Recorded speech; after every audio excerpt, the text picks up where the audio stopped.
a professora Ana Paula Cordeiro. Ana Paula Cordeiro, que é docente do Departamento de Didática da Unesp de Marília. Ela dá aulas fundamentais de educação infantil, arte, educação, e ela vai falar também do projeto Ludibus, que é um projeto muito bacana sobre arte e educação. Mas nada melhor do que ela para nos apresentar, né? Então, bom dia, Ana. Obrigado por participar mais uma vez aqui do café. Hoje, outro dia você falou de fotos, né, com o pessoal, com alguns fotógrafos. Hoje você vai falar de arte e educação. Bom dia, Gilberto. Bom dia a todos, bom dia a todas. Eu agradeço pelo convite para estar mais uma vez aqui para conversar sobre temas muito bacanas, né, que me são muito caros. Um bom dia.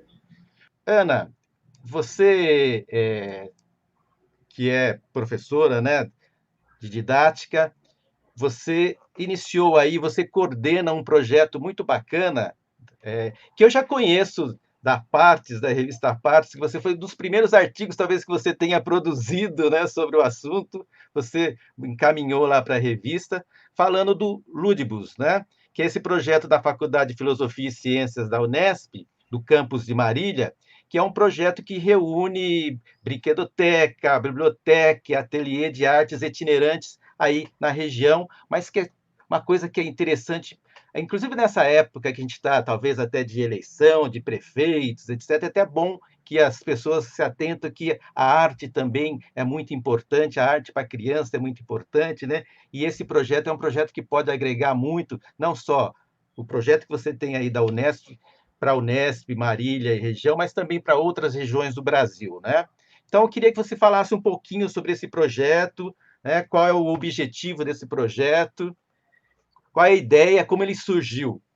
O projeto Ludibus, né? Ele é um projeto que nasceu no fim dos anos 90. Ele, assim, surgiu inspirado em projetos que passaram a existir em capitais como Curitiba, né? Alguns ônibus itinerantes que iam até praças levar livros às crianças, brinquedotecas, bibliotecas itinerantes. Então, essa foi a ideia principal, né? Na época, né, o diretor da época, professor Antônio Geraldo Aguiar, junto com alguns departamentos de ensino, como departamento de didática, departamento de ciência da informação, pensaram, idealizaram um projeto que visasse reunir uma brinquedoteca, uma biblioteca e um ateliê itinerante, para que nesse projeto a gente pudesse ir até as escolas, né? Levar um trabalho voltado para a arte e o lúdico para as crianças, né? O primeiro coordenador do projeto foi o professor José Milton de Lima, professor da Unesp também, de Prudente, né? E quando eu cheguei em Marília, assim, em 2004, para a Unesp de Marília, em 2004, né? Passei a ser a coordenadora do projeto Ludibus. O objetivo do projeto Ludibus é o de sensibilizar as crianças da educação básica, mas também professores e professoras do ensino fundamental, né? Para o fato fundamental e educação infantil, desculpem, né? Educação básica de uma forma geral, para o fato de que jogos, atividades lúdicas, atividades artísticas, dentro das diversas possibilidades, dentro das diversas linguagens da arte, né? O teatro, a música, a dança, as artes visuais, são muito importantes como elementos da cultura, né? Que auxiliam demais no desenvolvimento da criança. Auxiliam, né, no desenvolvimento da sensibilidade, do senso estético, do raciocínio. Então, a gente procura, por meio do projeto, desenvolver um trabalho de educação assim, inicial e continuado em relação aos professores, e também um trabalho junto às crianças.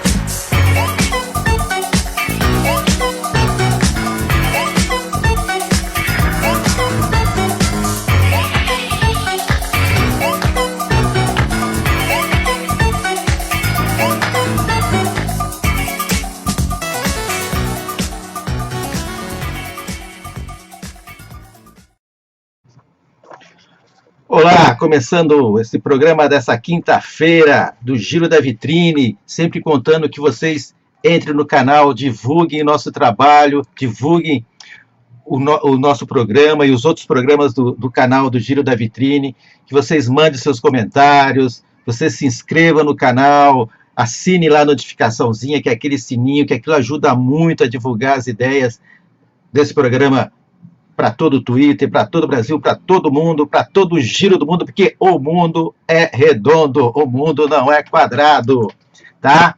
Vamos começar então o giro mandando os nossos parabéns, como sempre. E os parabéns de hoje vão para um monte de gente, mas é brincadeira. Vai para o pequeno Cauã dos Santos, lá de Diadema, que fez aniversário no dia 20. Cauãzinho é a cara do pai, é o Rogerinho escrito. Vai também para o grande Omar Fred, dia 21 de novembro. Omar, grande editor, grande filósofo contemporâneo. Preciso apresentar o Omar para o Celso Montal. Os dois têm cabeça muito parecidas, ideias muito parecidas. Vão se dar bem os dois, viu? E também os parabéns para Tati Santos, a Tati Santos, minha prima, dia 24 de 11. Parabéns, Tati. Muitas felicidades para você, viu?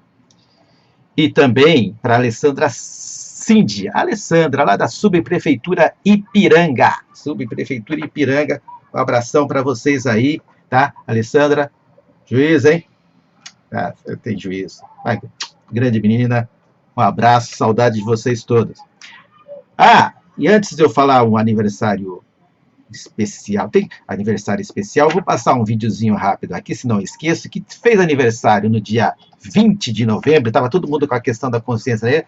Um ídolo do futebol, um ídolo do Ibis, o melhor, pior time do mundo, o Mauro Shampoo.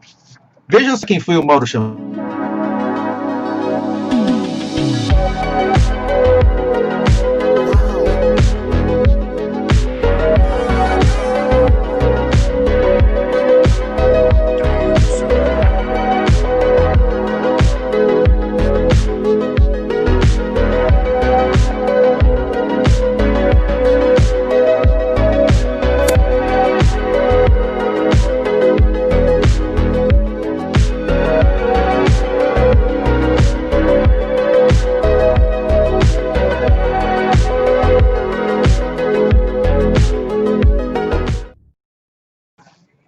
Mauro Shampoo.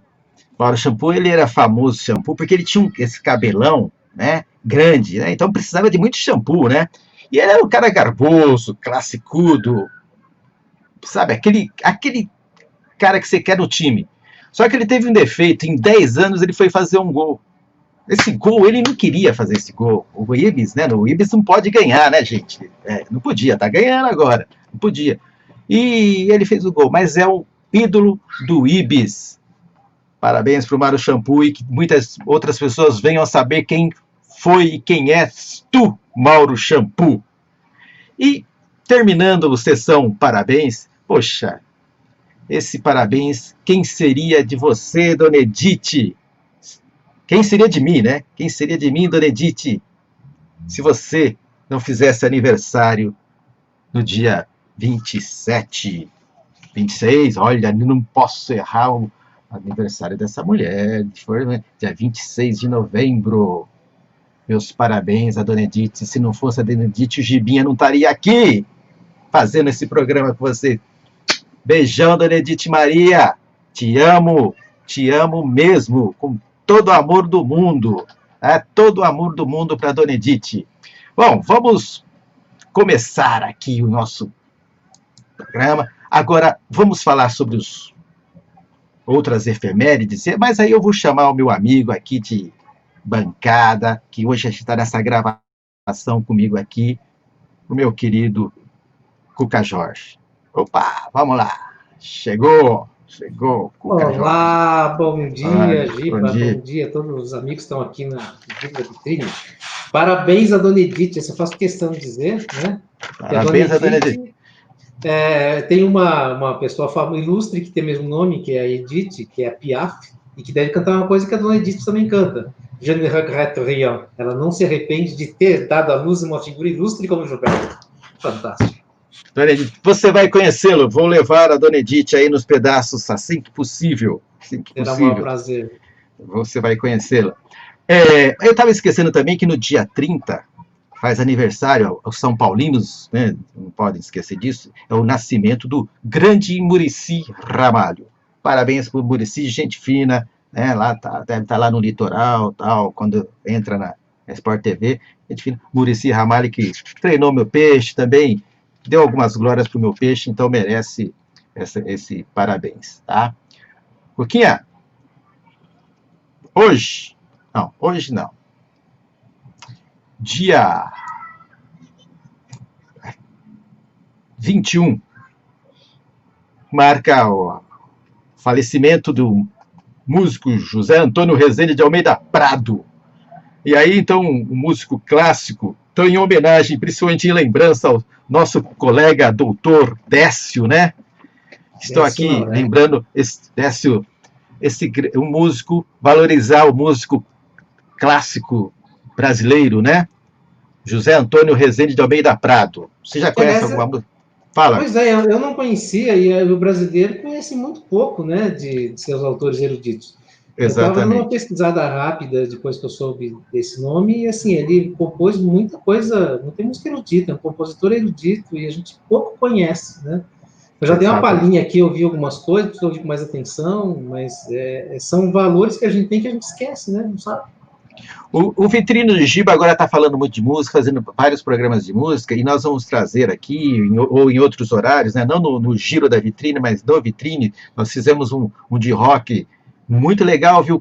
Eu sei que você não pôde assistir ao vivo, mas se você puder, assista o programa que nós fizemos, com o Celso Montal, com o Marcelo Acero, com o Rogério. O Rogério teve problemas na internet, né? A gente está tendo problemas na internet em vários lugares. Ele quase não participou. Né? O Cristiano Quadros, que já é um vitrineiro nosso aqui, né? O Cristiano ajudou muito lá pelo chat, e nós vamos fazer outro. Quero mandar também um abraço, aproveitar e mandar um abraço para o Paulo, lá da Subprefeitura de Ipiranga, também é um roqueiro, tá?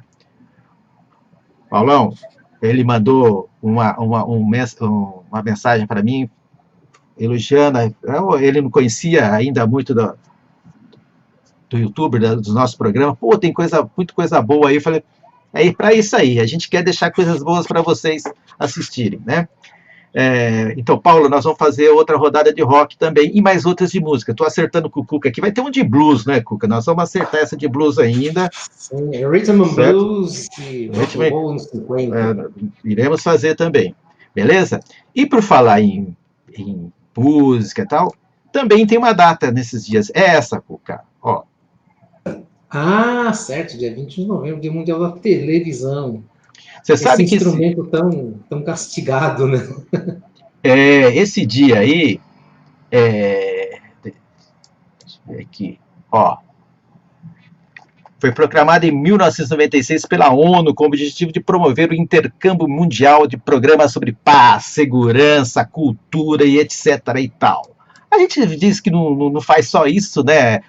Mas como todo bom instrumento serve para o bem e serve para o mal, né? É verdade. Como todas as coisas dualistas da vida, a vida é dualista, né? A gente tem que saber que a vida é dualista. E a televisão também é dualista, então é para o bem e para o mal. E a gente tem que lutar para ter uma qualidade melhor, né? O instrumento é excelente.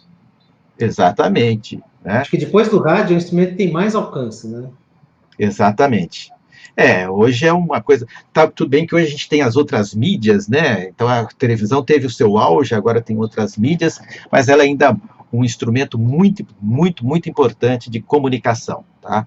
O rádio ainda é um instrumento muito importante, principalmente nos grandes rincões do Brasil, nos lugares mais afastados, né? O meu radinho está aqui, está guardado aqui, porque eu vou usar muito a partir do mês que vem. Acho que eu vou usar muito esse radinho. Vou usar muito. Tem uma outra data, antes que é importante a gente falar também, Cuca. Você quer falar alguma coisa? Quer falar, talvez você está falando dia 22, que é o dia do músico. Ele está falando de música e rock and roll, dia do músico. Sim, exatamente, está aqui, dia do músico. Dia do músico. Faço uma homenagem ao Dr. Décio Lauretti, quem está ouvindo não conhece. O Dr. Décio Lauretti é um excelente cirurgião, mas a profissão de coração dele é a música. É impressionante. O cara é excelente músico, além de excelente cirurgião. Homenagem ao Décio, muito bem, o Décio que gosta muito de Bach, né? Sim. De Bach. E eu quero também aproveitar para o Celso Montal, que é o nosso músico aqui de plantão, né? Que é músico. Eu gostaria de deixar também esse dia para todos os outros músicos. Quem que eu estou esquecendo aqui de músico? Para o Rogério, né? Que participou do programa, que é músico. Pro Galo, que acabou de cantar aí, que também que é um excelente músico. O Rames Abud, que é o nosso amigo que a gente vai conhecer em breve aí também, que é um excelente músico, que nasceu músico. E outra coisa, viu, Giba? E para o Zé Gustavo, eu queria lembrar, e para o Zé Gustavo, lá do Rio de Janeiro, com o pezinho em Cuiabá, o grande que eu já entrevistei. Aproveitem e vejam a entrevista, o Cuca acompanhou a entrevista dele, gente boníssima, gente maravilhosa, o Zé Gustavo, um abração para o Zé Gustavo. Ficou fã de primeira. Tá? E para o Mussa, que está cantando aí no fundo. E você sabe por quê? É dia 22, Dia Internacional do Músico, essa comemoração, né?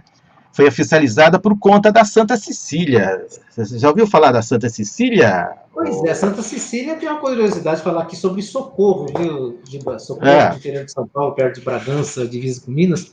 Nós temos aqui a Banda Santa Cecília, que é uma cidade muito musical, Socorro, né? Tem vários grupos de música ao longo da história, vários compositores passaram por aqui, tem muita gente boa, a cidade é muito musical, tem uma escola municipal de música, um conservatório, é fantástico. E a banda chama Santa Cecília, né? Foi dirigida há muitos anos pelo maestro Luiz Gonzaga Franco, que hoje dá o nome para o conservatório, né? Que eu conheci pessoalmente, figura fantástica, gentilíssima, super humilde, morreu faltando poucos meses para fazer 100 anos, e tem o nome de Santa Cecília nessa banda que é tradicional aqui, acho que é a padroeira, então, né?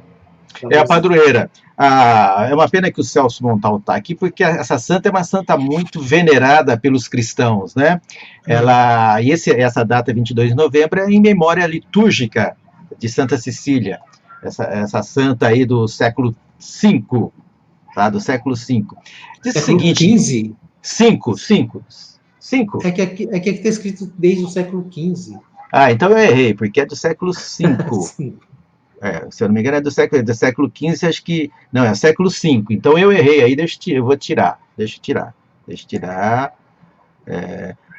Não, é que ela é considerada padroeira. Não, ela viveu no século V. Certo. Entendi. Você está Cuca, você está me confundindo na cabeça, Cuca. Ela viveu no século XV. Você está me confundindo na cabeça, pô. Então é o seguinte, ela é uma santa muito venerada, né, pelos católicos, que é a seguinte, daquela época as pessoas eram obrigadas a casar com quem o pai mandava, né? E ela foi mandada casar e ela falou, os cristãos que me corrijam se eu estiver errado. Aí ela chegou pro cara lá, que seria o marido dela, que não me lembro, eu também não sei o nome, porque não... Né? E falou assim, ó, eu não posso ter nada com você e tal, porque é o seguinte, eu estou prometida para o anjo, para Deus, né? Porque ela disse que tinha sido chamada, né? Havido um chamado. E aí o marido dela, acho que é Valeriano, né? Ficou meio constrangido, né? Pô, questão da virgindade e tal, né? Porque ela ia se guardar para Cristo, porque essa que era, né? A expressão que se usa, né? Guardar para Cristo. E aí o marido respeitou, né, em primeiro momento. Me parece que ele não era, ele acho que era pagão, ele foi fazer o batismo, né, lá com o Papa, né, o bispo Urbano, se eu não me engano, né, fez o batismo, voltou, e quando ele voltou, parece que ele viu a imagem dela com um anjo do lado, entendeu? Com um anjo do lado. Então, esse já... rola. Tá? E aí é o seguinte, naquela época, ela foi chamada para que proclamasse as fés aos deuses pagãos, né? Porque tinha que toda aquela puta naquela época, tal, né? Aquela loucura do século, né? Do século V, né? Eu sei que mais ou menos me parece que ela foi condenada à morte, botaram ela num lugar escuro. O Celso vai me encher aqui de correções no chat depois. Colocaram ela num quarto escuro e para ela morrer, e ela não conseguiu, num forno, espécie de um forno com lenha e tal, né? E ela não morreu, cara. Não sofreu dano nenhum, diz a lenda, diz a história, né? Aí, o que fizeram? Vamos decapitar. Cortaram o pescoço dela. Pá, espada no pescoço. Ela passou 3 dias agonizando. 3 dias. Nossa. Só para finalmente morrer no 3º dia, cara. Tá? Uau! No 3º dia. E aí, eu só não sei qual que é. Aí o Celso depois me explica por que ela é realmente a padroeira do músico. Mas essa é a história mais ou menos da Santa Cecília, que realmente está em todas as coisas. Tem aqui, tinha uma escola de música que era em Pinheiros, acho que tem ainda uma faculdade que é em Pinheiros, né? Ah, sim, Santa Cecília, é verdade. Lembra ali, né? Cardeal Arco Verde, né? Famosa. Eu fui ali já ver muitos concertos na década de 80, clássicos, pela escola que eu estudava. Minha professora levava, naquela época era boa. Minha professora de música, aliás, quero aproveitar esse momento que estamos falando de música e lembrar da minha professora de música. Eu, com a minha cabecinha de Alzheimer, às vezes eu esqueço o nome, mas todo mundo do Emílio de Barros vai lembrar e vai me colocar aí enquanto eu não consigo lembrar o nome dela, porque eu tenho esse problema de sopetão, às vezes, de lembrar o nome. Cara, a minha professora de música é a professora inesquecível Cuca Jorge. É uma pena que eu tive que jogar os caderninhos que eu tinha, que eu escrevia das aulas. Eu fui conhecer, e nunca esqueci mais, Ravel, Bolero de Ravel, porque ela tocava, ela levava instrumentos na sala de aula, era uma pessoa incrível. Você veja como a diferença que faz. Se eu lembrar depois, como algumas coisas estão sendo gravadas nesse programa, eu vou colocar, faço questão de colocar o nome dela, que está me falhando aqui a cabeça agora, infelizmente, eu colocarei o nome dela, porque essa professora merece.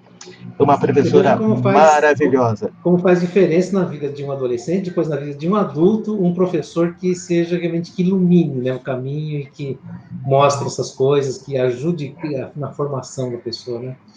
Eu, no meu caso, eu me lembro o nome da minha professora de música, professora Marjorie, só que a minha lembrança é o contrário do que você disse. Eu disse que eu queria estudar música, que eu queria aprender a ler partitura e tudo. Aí ela perguntou para mim assim, mas você quer fazer o quê? Eu falei, eu quero estudar música, eu não quero ter banda eu quero estudar música. Eu falei, mas você vai querer fazer regência? Demora mais de 20 anos, desiste disso aí. A orientação que eu recebi dela. Não, essa professora, até esses dias eu comentei lá no grupo da escola, falei muito dela, a filha dela participa do grupo, né? Só que agora me deu um branco, gente. Infelizmente, eu preciso tomar, acho que fosfosol, porque às vezes eu esqueço algumas coisas, né? Agora eu preciso fosfosol. Depois eu ponho aqui. Santa Cecília, a ti irei louvar. Tu és a música mais linda, a força que nos faz cantar. Santa Cecília, cantemos em louvor. Tu és a música mais linda, a mais bela canção de amor. É isso aí, pessoal. Dia 22 de novembro foi dia de Santa Cecília, considerada a padroeira dos músicos. E também dia 22 de novembro, dia dos músicos. E eu quero deixar aqui minha homenagem a todos os músicos, desejar muita paz, principalmente nessa época de quarentena, onde eu sei que muitos músicos estão sem trabalho, mas com a graça de Deus, intercessão de Santa Cecília, tudo vai mudar, tudo vai melhorar. Parabéns aos músicos e músicas, e o que eu tenho a dizer hoje é: não desistam. É isso aí. Mas tem mais uma data importante para a gente falar, Cuca. Essa daqui, ó. Nós somos uma geração, né, Cuca, em que a gente viu... Estou falando nós, na nossa geração, né? Não estou eu, você, que via os pais, as mães brigarem muito, se agredirem, né? Então a gente ainda herdou um pouco essa... Mas a gente vai fazendo um esforço, né, Cuca? A gente vai fazendo um esforço. Hoje quem apanha sou eu, né? A gente parou de bater porque a gente começou a apanhar. A gente fazendo um esforço. Mas, assim, é que as novas gerações saibam, né, que esse dia é muito importante, né, de combate contra a violência à mulher, né? Então, acho que é fazer esse registro dia 25 de novembro, essa data, né? Lá em cima tá 22, é que na hora de editar eu fui muito rápido, tá? Mas é dia 25, tá, gente? O dia 25 de novembro. Mas, olha, eu acho que essas questões relacionadas à mulher e tal, eu tenho dito muito ultimamente que eu acho que a posição dos homens tem sido muito importante, é cada vez mais importante, porque a gente não pode deixar que essa ideia passe que é um problema das mulheres, né? É um problema da humanidade, da sociedade. Os homens precisam se posicionar cada vez mais em relação a isso. Tem uma história curiosa que aconteceu comigo, Giba, que é o seguinte: no meu primeiro casamento com a Camila, que é mãe do meu primeiro filho, a gente brigou uma vez, discussão de casal, e ela pegou a toalha que ela toma banho, eu peguei do outro lado e ficou puxando, sabe, briga de criança, a gente era muito jovem. E acho que uma hora que eu enchi o saco de brigar e soltei a toalha, e ela estava fazendo força, e ela acabou se deslocando muito para trás e foi contra a parede. E ela me olhou com uma cara de assustada, assim, achando que ia se machucar. Essa imagem nunca mais saiu da minha cabeça, porque eu imaginei que eu talvez pudesse ter machucado ela. Não aconteceu nada, absolutamente nada.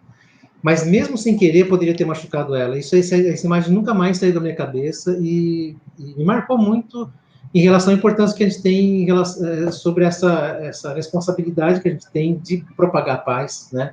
E de entender que essa violência contra a mulher tem que acabar, e que não acabou ainda, né? Está diminuindo. A gente é jovem, inexperiente, vai para os casamentos, a gente às vezes faz bobeira e não pensa, acaba fazendo alguns atos, mas a gente tem que treinar as novas gerações, os novos, que já virem mais desde cedo, porque isso não seja natural, né? Que uma reação, que a reação não seja... mesmo a gente sabe que cada comportamento humano, eu leio aqui um cara que escreve muito sobre essa questão, né, do comportamento, nós temos essa tendência de animal, então, assim, de ter um pouquinho da essência da violência presente na raça humana. Mas que a gente tenta lutar pela paz e fazer o máximo, é o esforço que a gente tem que fazer, né? Então, eu acho isso importante. Mas esse é um lugar de fala das mulheres, é uma pena que hoje não tem nenhuma mulher aqui para falar disso, mas fica o convite, né, para que elas possam falar. Eu vou um dia, tá terminando as eleições aí, chamar a minha grande amiga Munazai, para falar sobre isso, alguém, para falar sobre essa questão da violência contra a mulher. A Muna conhece muito sobre isso, estudou, se debruçou, é membro da comissão estadual, né, da mulher. Então, assim que passar, como ela está envolvida nessa questão da eleição agora que termina nesse domingo, né, Eu espero que eu consiga, depois de um tempinho, trazê-la para falar sobre isso com a gente, que é muito importante, tá? Aqui mesmo, nesse horário, de vez em quando ela assiste aqui, de vez em quando ela dá uma passadinha, mas agora, durante a campanha, realmente acredito que está sendo mais difícil, tá bom? Mas vamos falar de coisa mais tranquila agora, Cuca? Vamos falar de uma coisa mais suave. Mas antes disso, já que a gente está falando de mulher e tal, deixa eu pôr isso daqui, ó. Deixa eu tirar esse daqui. Deixa eu falar isso daí.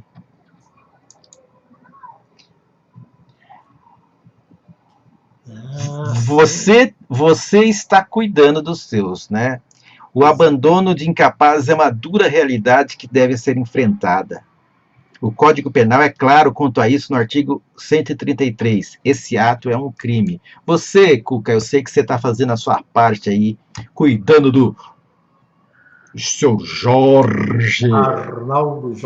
Arnaldo Jorge, o repórter, né?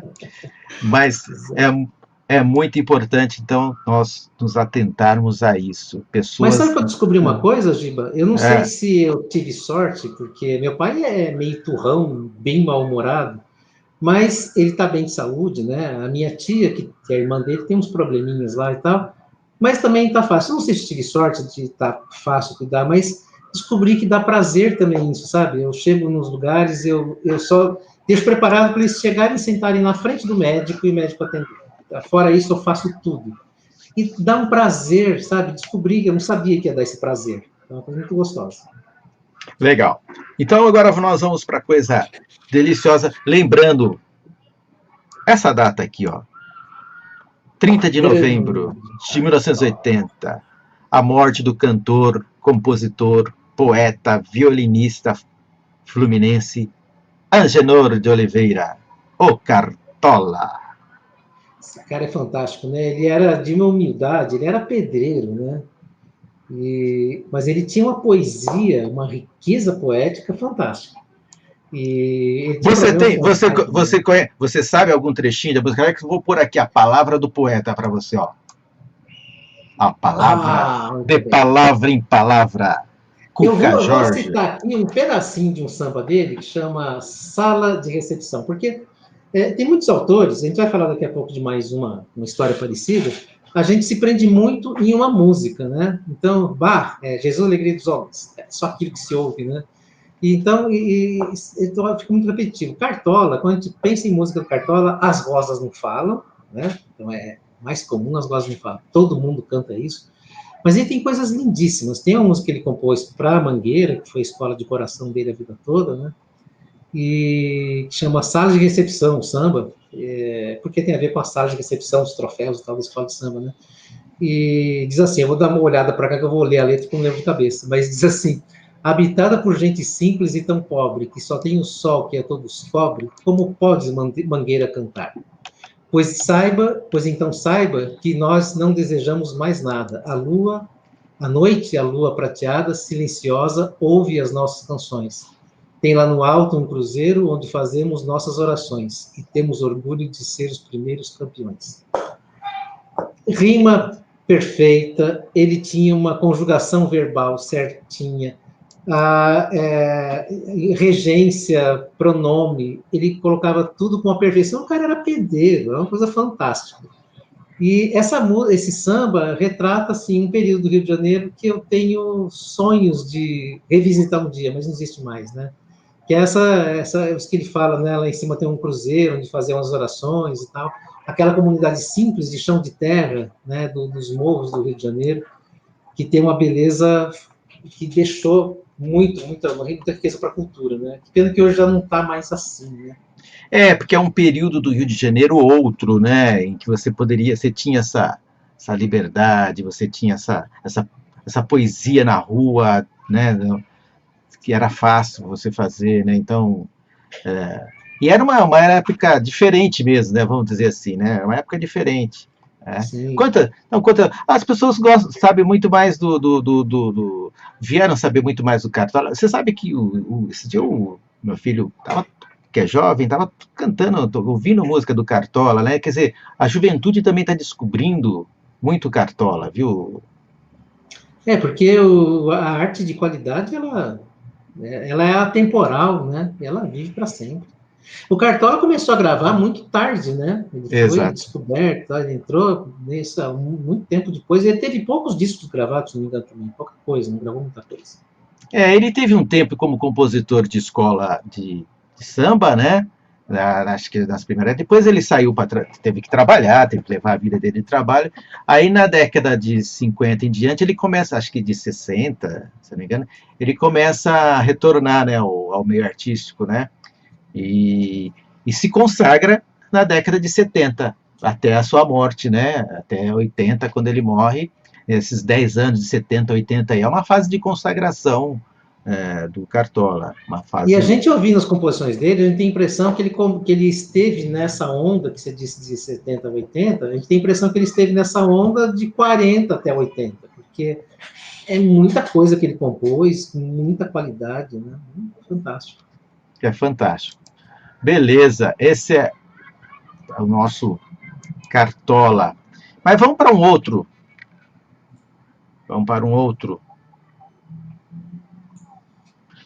Eu ainda tenho mais uma coisa de efemérides depois desse outro, tá? Você não esqueça, fala, Giba, tem uma outra que remete à música também. Mas tem esse daqui que, já que está na hora do poeta, né, na palavra do poeta, olha só. Esse é um patrimônio da humanidade, né? Esse cara... A gente fala em poeta português, tem alguns que eu admiro muito, mas o Fernando Pessoa... primeiro que eles são muitos, né? Os heterônimos dele, todos representam vários poetas num só. É fantástico. É o grande poeta. Eu tenho um livrinho dele bem antigo aqui. Olha só que raridade. Esse aqui, olha aqui, Editora Agir. Nossos clássicos. Nossos clássicos. Sabe olha que essa coleção, Giba, eu lembro que antigamente, nos anos 80, a gente chegava em livrarias, papelaria mesmo, tinha um display, você lembra, de arame, assim, com os carrosséis de carro girando, tinha muitos autores nessas publicações de bolso, que eram muito baratas.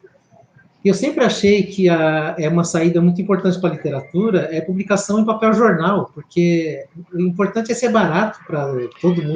Mas você sabe quando que é esse livretinho aqui? Esse é da década de 70 ou 80. Esse é acho que do ano que você nasceu, 1957. Um ano antes, então.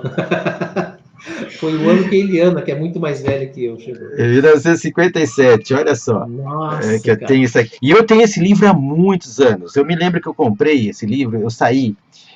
Eu não tenho mais contato, não sei como é que tá, se está vivo ou não. Um professor, olha só, tinha um grande professor meu que virou durante muito tempo amigo. Eu cheguei muito tempo na casa, depois de um tempo a gente se afasta, tudo, né? O professor Paulo Eduardo Berardi Júnior. Um cara extremamente intelectual, uma cabeça, tem alguns livros dele aqui que ele editou, né? Um cara fantástico. E a gente ia em livraria com ele, foi o cara que me apresentou os sebos em São Paulo. E esse aqui eu comprei numa vez que eu fui junto com ele num sebo, né? Fantástico. Esse livro aqui foi editado por Adolfo Casais Monteiro, em livraria. E deveria ser de uma outra pessoa, porque esse livro foi da Silvinha de Vergueiro Lobo, em 30 de 10 de 1957, quando ela comprou o livro. Assim. E sabe que na década a gente vai em sebo, a gente acha as coisas, né? Quem assinou, quem escreveu, tal. Então, sabe que eu tenho uma curiosa história? Eu tenho várias histórias curiosas em sebo, mas tem uma vez um livro que eu achei do Edgar Allan Poe, que era novelas... Não, essa é do... Fantásticas. Novelas fantásticas, extraordinárias. Novelas extraordinárias, isso. Extraordinária. E aí eu peguei o livro, olhei e tal, e aí eu tinha uma coisa curiosa, porque o livro era dessa fase aí, mas eu lembro que a data da edição do livro, onde tem o frontispício ali e tal, o nome da editora, estava lá 1958, digamos aí, acho que era essa data, acho que era esse ano mesmo. E tinha uma dedicatória, lá com aquelas letras, né, daquela forma antiga tal, embaixo assinado e a data 1957. A dedicatória era de um ano antes da publicação. Mas, curiosamente, era um livro de Edgar Allan Poe, não podia ser de outra pessoa, né? E você pegar isso depois de 30, 40 anos, tem um significado fantástico. Fantástico. E foi desse livrinho aqui, ó, que eu tirei um trechinho que eu fiz e que está lá no YouTube, mas eu vou já uma postagem bem antiga minha, mas eu vou botar agora aqui para você ouvir. Eu estava começando a postar coisas no YouTube, então ainda estou meio, né, devagar, né? Agora eu lembrei, Professora Lia, olha só, eu tô que nem aquele personagem da Praça é Nossa, depois de 1 hora, lembra? Lembrava da piada e começava a rir. Professora Lia Menezes, grande professora, cara, grande professora. O mito é o tudo que é nada. O mito é o nada que é tudo.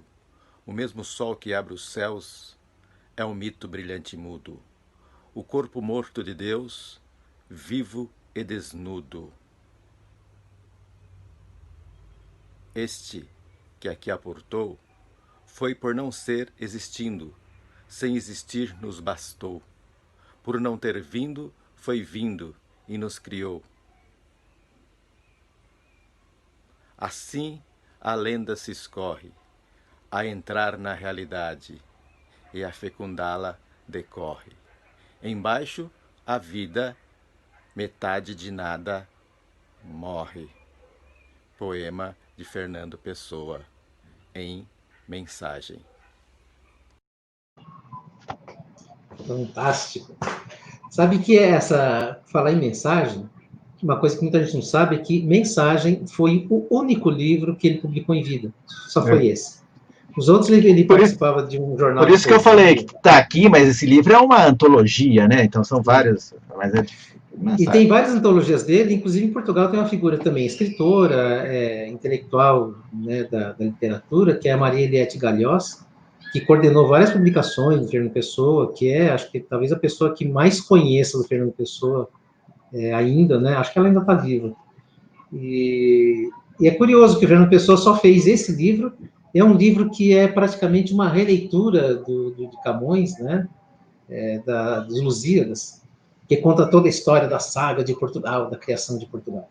E tem uma coisa, assim, tem vários poemas do Fernando Pessoa que já foram musicados por várias pessoas em Portugal, aqui no Brasil, mas tem esta edição aqui, que eu fico muito feliz de tê-la. Eu descobri na época que a gente tinha aqueles lojas de disco em São Paulo, que é a Mensagem, com várias canções aqui que foram musicadas, vários poemas foram musicados. Eu tenho CD. Tenho CD, tá? Belchior, Cida Moreira, Caetano Veloso, Zé Ramalho, tal, Gil, um time de fera aqui. Ney Mato Grosso, Zé Ramalho. E tem a Glória do Lourdes, que canta um fado, composto pelo André Luiz Oliveira, que é um nordestino, aqui, não lembro que estado que ele é, acho que é Bahia ou é Pernambuco, não sei. E selo Iniciativa Cultural da Gradiente, aqui, ó, como a gente já teve coisas valorosas boas aqui, né? E eu comecei a ouvir esse disco aqui. Antigamente se dava bons brindes, né? Ou se faziam boas coisas. Hoje não, hoje é tudo com segundo e terceiros, quintos interesses, né? É o marketing que marketing. Né? Mas quando você leu esse poema do Fernando Pessoa, eu fiquei feliz também, porque normalmente o pessoal lê aquele, né? O poeta é um fingidor, fingitão, fingitão, agora tá esquecido, mas o poeta é um fingidor. Foi fingitão completamente que finge sentir que é dor, a dor que deverá sentir. É um poema fantástico que descreve realmente o que é o poeta, né?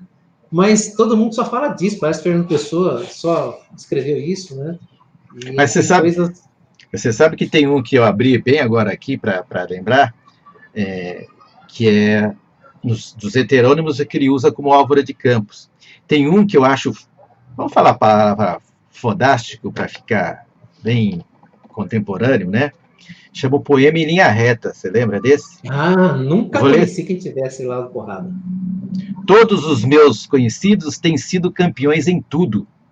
E eu, tantas vezes reles, tantas vezes porco, tantas vezes vil, eu tantas vezes irrespondivelmente parasita, indesculpavelmente sujo.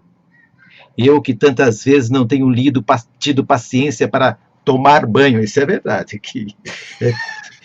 Eu que tantas vezes tenho sido ridículo, absurdo, E aí vai, né? Aí vai. Aí chega um momento que eu acho fantástico. Ai, estou farto de semideuses. Onde é que há gente no mundo? Verdade. Aí ele pergunta, então sou eu que é vil e errôneo nessa terra? Fantástico, daí vai. É fantástico.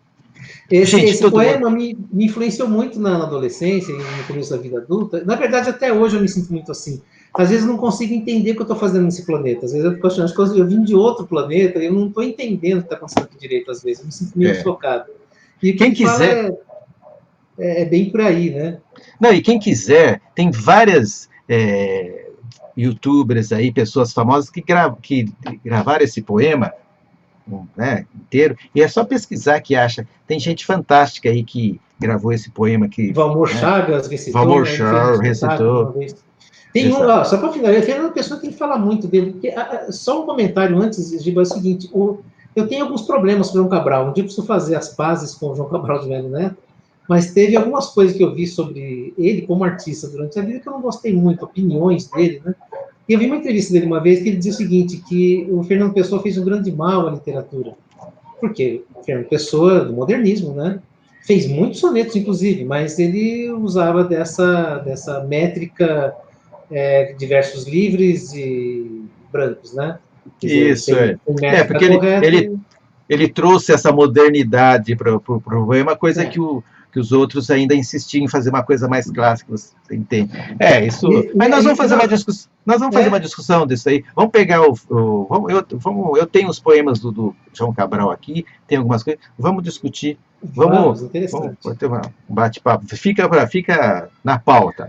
Vamos pôr na pauta. Na pauta.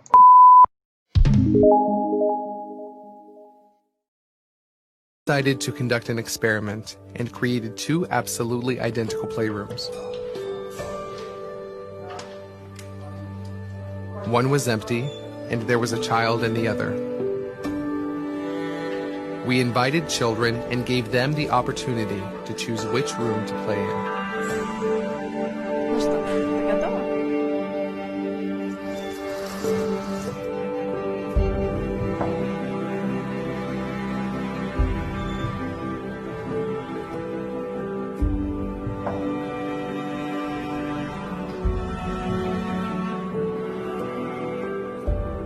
In the process of growing up, children's opinions are influenced by society and their parents. Their perception of the world depends on adults.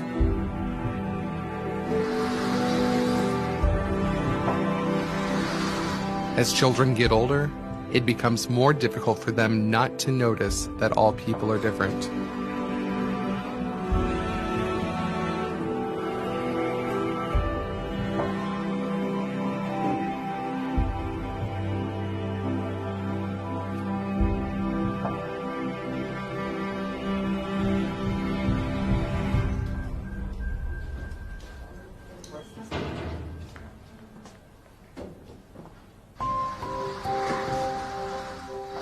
As for little kids, they do not see the difference between children with special needs and those without.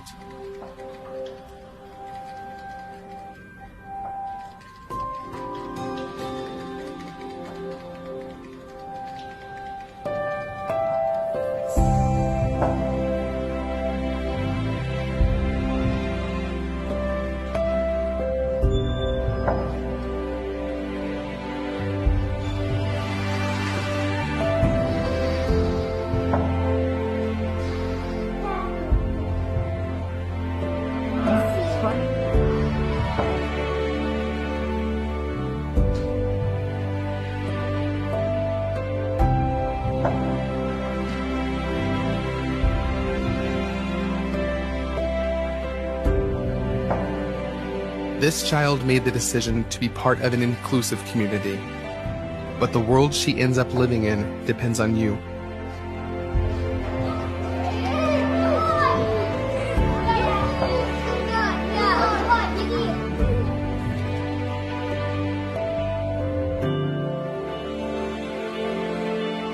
Teach your children what they've taught you.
Fala galera do Giro da Vitrine, esse é mais um Giro do Rock e dessa vez nós vamos falar sobre uma banda roqueira de Salvador.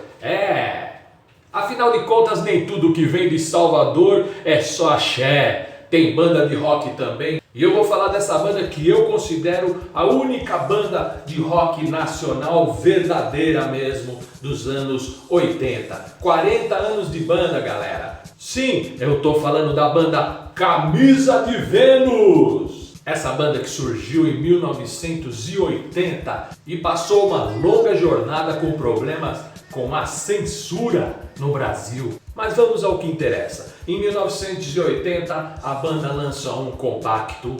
Para quem nunca viu um compacto, é um disco de vinil com lado A e lado B. Compacto este com duas músicas gravadas, de um lado Controle Total e do outro O Meu Primo Zé. Sim, essa música O Meu Primo Zé estourou bastante e chamou a atenção de grandes gravadoras, como por exemplo a Som Livre. A banda Camisa de Vênus é convidada pela Som Livre em 1982 para uma reunião, onde havia o interesse da gravadora em produzir o primeiro álbum da banda. Porém, a gravadora estava colocando um empecilho na banda, que era o nome Camisa de Vênus. Voltando um pouco no começo do Camisa de Vênus, Marcelo Nova escolheu esse nome porque na época que eles ensaiavam na garagem com aquela bandinha de rock antiga, o pessoal que frequentava o local dizia que as músicas da banda incomodavam um pouco. Sendo assim, Marcelo Nova pensou e disse: o que pode incomodar mais do que uma camisa de Vênus? Não sei se todos sabem, mas camisa de Vênus é o nome dado ao preservativo. Sim, a camisinha. Mas vamos voltar para a gravadora Som Livre. Os produtores falaram para Marcelo Nova: olha, esse nome Camisa de Vênus vai atrapalhar a divulgação da banda, a gente não vai conseguir vender os álbuns, isso aí não vai pegar. Marcelo Nova, com toda a sua criatividade de roqueiro, virou para os produtores e disse: ok, eu aceito trocar o nome da banda. Ao invés de Camisa de Vênus, então vai se chamar Capa de Pica. Esse é o espírito do verdadeiro rock. Roqueiro não se vende para a gravadora. Mesmo assim, foram contratados e gravaram o primeiro álbum de nome Camisa de Vênus. Porém, era certo que a banda seria prejudicada pela censura no Brasil, haja vista o período de ditadura que nós passamos. O primeiro álbum teve a sua execução radiofônica proibida inteiramente, ou seja, não tocou nas rádios. E isso deixou a banda Camisa de Vênus num período de quase um ano prejudicado em sua divulgação.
No ano seguinte, a banda grava pela gravadora RGE o álbum Batalhão de Estranhos. Esse sim teve uma de suas músicas mais executadas na rádio: Eu Não Matei Joana Dark!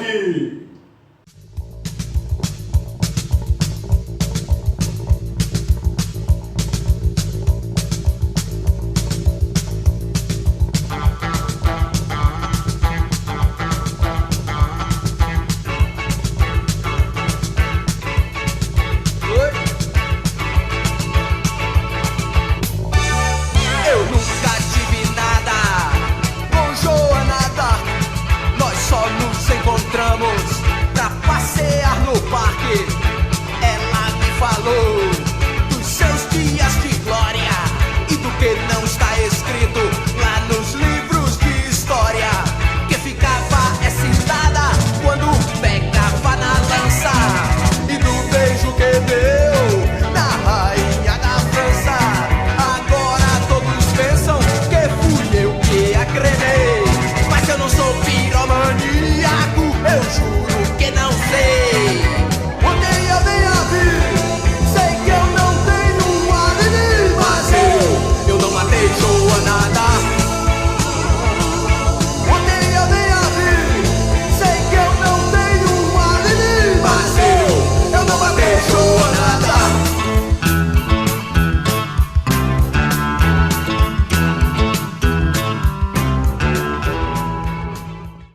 8 de março de 1986, Dia Internacional das Mulheres, é gravado um álbum ao vivo em Santos, incentivado pelo produtor Pena Schmidt, um dos melhores produtores do Brasil.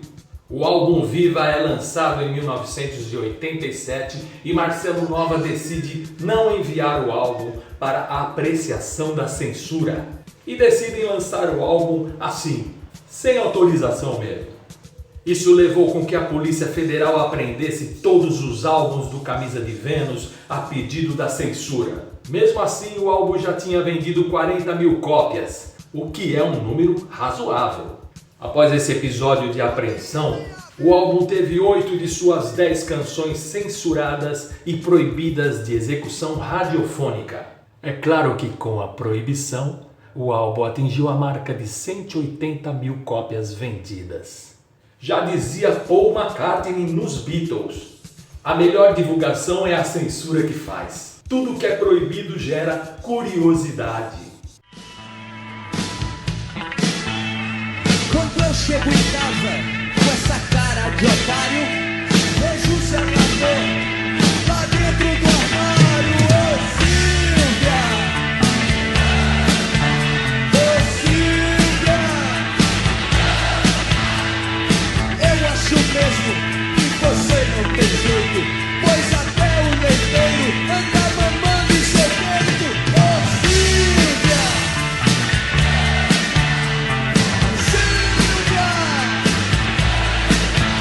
todo homem que sabe o que quer pega o pau na madeira na mulher.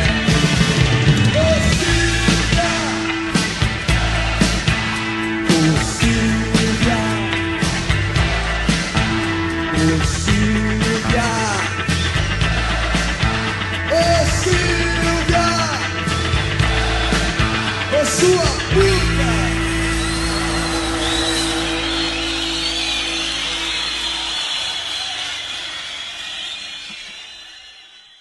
No mesmo ano, a banda lança o seu álbum de estúdio chamado Correndo o Risco e tem 3 de suas músicas tocadas nas rádios: Deus me dê grana, a fantástica Sim Caxambó e uma versão de uma música do Rolling Stones que foi batizada com o nome Isso é Só o Fim.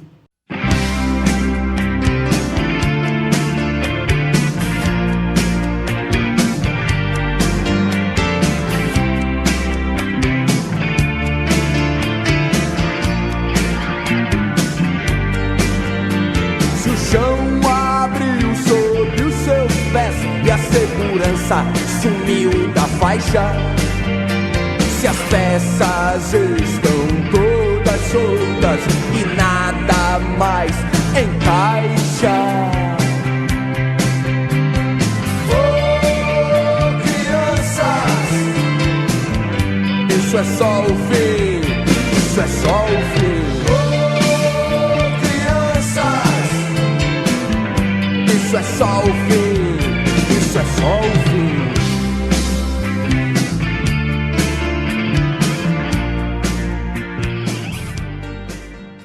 Após um ano de turnê com esse disco, a banda decide gravar um outro álbum e chama nada mais, nada menos para participação na música Muita Estrela, Pouca Constelação, o mestre Raul Seixas. Até que parece sério, mas é tudo armação. O problema é muita estrela, pouca constelação.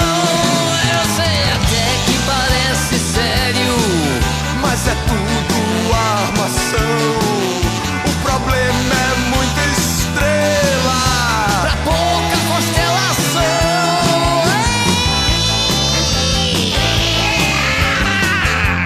Tá danado.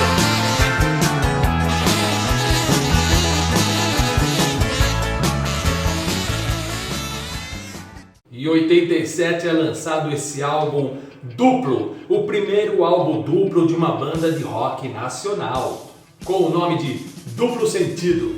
Porém, esse álbum não teve uma recepção tão grande quanto o álbum anterior, talvez pelo grande número de músicas, mas eu recomendo aos fãs mais fervorosos que dê uma apreciada em algumas músicas. Eu, por exemplo, gosto de uma música batizada como Chamam Isso Rock and Roll, onde Marcelo Nova destrincha na letra o cansaço, o estresse das bandas de rock durante uma turnê a fim de cumprir contratos e mostra mais ou menos o desgaste que a banda estava passando no momento. Esse desgaste levou a banda a entrar num hiato de quase 10 anos. Enfim, uma banda com 40 anos de estrada tem história para ser contada em um longa-metragem. A banda está nativa até hoje, com Marcelo Nova no vocal, Robério Santana no baixo, os dois únicos integrantes originais da banda, mas com ótimos músicos acompanhando, incluindo o filho de Marcelo Nova na guitarra, Drake Nova. Foi lançado em 2018 o DVD Dançando em Porto Alegre, que registra momentos de um show de 2 anos antes, com os maiores sucessos da banda executados com pura emoção no Auditório Araújo Viana, em Porto Alegre. E é isso, galera do rock, eu vou ficando por aqui no Giro do Rock. Até a próxima semana, próximo mês, próximo ano, sei lá quando. Um grande abraço, valeu, falou, rock na veia e nos véios! O óculos escuro foi em homenagem a Marcelo Nova.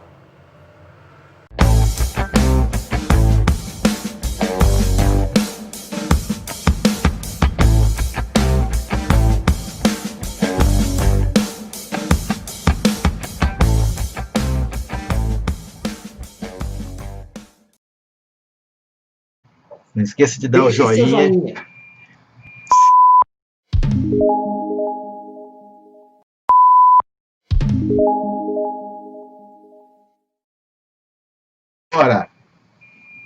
Agora, e agora nós vamos.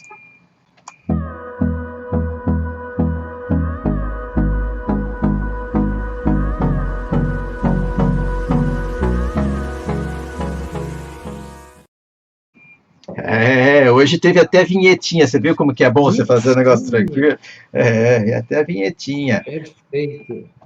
Temos fotos boas, temos fotos. Temos fotos. Essa semana foi farta, viu? Não de fartar, mas farta de fartura. Foi farta de foto. Eu vou pôr uma primeira aí para você.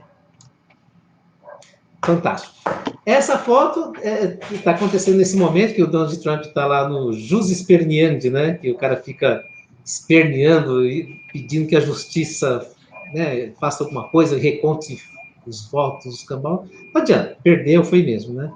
E esse tipo de foto é uma coisa muito usada em fotojornalismo e que uma das formas de se definir isso aqui, a gente chama de colagem, né? Você pega duas coisas que aparentemente não tem nada a ver uma coisa com outra, só que você compõe na hora que está fazendo a foto e dá um sentido para isso, né? Essa é uma placa de saída de emergência, evidentemente, né? Ele está dando uma entrevista coletiva em algum lugar ali. E aí o repórter pegou a plaquinha, achou um ângulo que ele pôde pegar a placa de saída e o Trump com a setinha bem perto dele, né? Tipo, saia, dá fora, porque já deu. Foto do Erin Schaff, no New York Times. Extremamente feliz essa foto. É uma composição das antigas, eu diria, né? Que é o que o fotojornalismo sempre fez, e a gente procura essas coisas na hora que está acontecendo. Fantástico. Fantástico. Vai tarde. Vai tarde. Bom, eu outra gosto foto. Porque essas fotos de ajuda, eu gosto de falar sobre isso, porque eu acho que ajuda as pessoas a interpretarem melhor a foto, sabe? De fazerem uma leitura mais apurada. Cuca, é esse o espírito desse quadro. Captou? Esse espírito. Porque as fotos não estão lá apenas para ilustrar um texto, um artigo, uma reportagem. As fotos estão lá para ajudar a contar uma história. E, às vezes, contar mais, porque, às vezes, o fotógrafo consegue ser... Eu estou tirando essa agora. Consegue ser mais inteligente que o repórter, tá? E conta muito mais do que o repórter quis dizer, porque o repórter erra na gramática, como eu, erra na conjugação, erra da tal, né? Erra na interpretação, mas o fotógrafo não, ele está tirado, não está errado. Eu costumava dizer para meus colegas o seguinte: o trabalho do repórter que está fazendo a matéria ali, ele é até mais rápido na hora que ele está fazendo, acabou, E aí o nosso trabalho é meio árduo ali na hora, com um monte de equipamento e tal. Só que a gente entrega a foto e está feito o trabalho. O repórter vai começar ainda a escrever, né? Só que a gente tem aquele instante para fazer a foto e tem que acertar e tem que ter uma narrativa junto com aquilo que o repórter vai dizer, né? A gente tem que contar a mesma história. Isso é muito bacana. Legal. Bom, próxima. Essa aí, eu sempre escolho 3 fotos e uma quarta para fazer um comentário, porque nesse caso a foto, ela não tem, assim, não é uma composição extraordinária, tem uma diagonal onde está a faixa, o fotógrafo procurou essa diagonal para dar movimento para a foto, mas o que está escrito nessa faixa é muito importante porque lembra acontecimentos recentes nos Estados Unidos, que deu origem a esse movimento, que lá é escrito em inglês, né? Black Lives Matter. E aqui, quando eu soube do acontecimento lá no Sul, né, na véspera do Dia da Consciência Negra, eu falei, gente, a gente vai ter que ter uma manifestação forte aí com esse mesmo tema, que vidas negras importam, e não é uma coisa isolada, né? É uma coisa que acontece com muita frequência nas periferias, às vezes a gente nem fica sabendo das coisas que acontecem, seguindo essa mesma linha. E as pessoas estão reagindo, né? Felizmente a gente vê algumas pessoas aqui que não, aparentemente não são afrodescendentes, né? Mas porque o Brasil é mais de 50% de etnia negra, então às vezes a gente olha assim e fala, a pessoa é branca, mas às vezes não é totalmente, a gente tem uma mistura. Mas eu vejo que tem muita gente se manifestando em relação a isso, e eu acho que é importante a gente se posicionar sim. A gente não pode deixar isso se tornar uma coisa natural.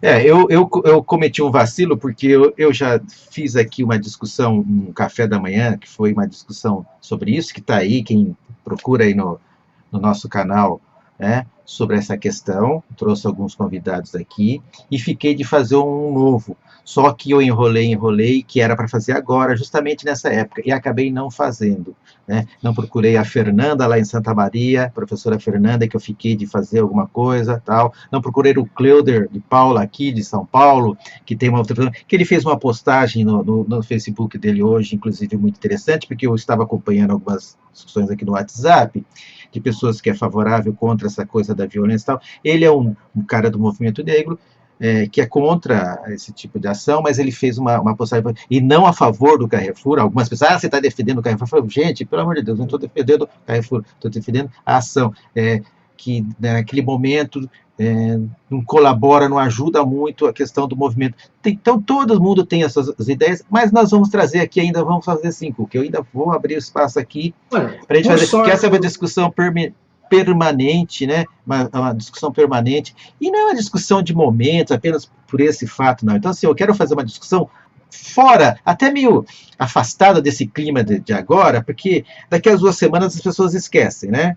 As pessoas esquecem do que aconteceu aí, tal. Então, assim, vamos ver, o que vale mais, uma vida ou um vidro de supermercado quebrado, né? Que a notícia fala. E aí são vários assuntos que a gente vai ter muito, e que eu vou chamar pessoas que são do movimento, que têm experiência, sabe? E vamos fazer um belo programa, com certeza. E eu acho que é importante, Giba, porque é o seguinte, a questão não é malhar o Carrefour. Claro que ele tem a responsabilidade dele, e é claro que eu acho que a gente tem que ficar atento para que essas pessoas respondam perante a justiça o que elas fizeram.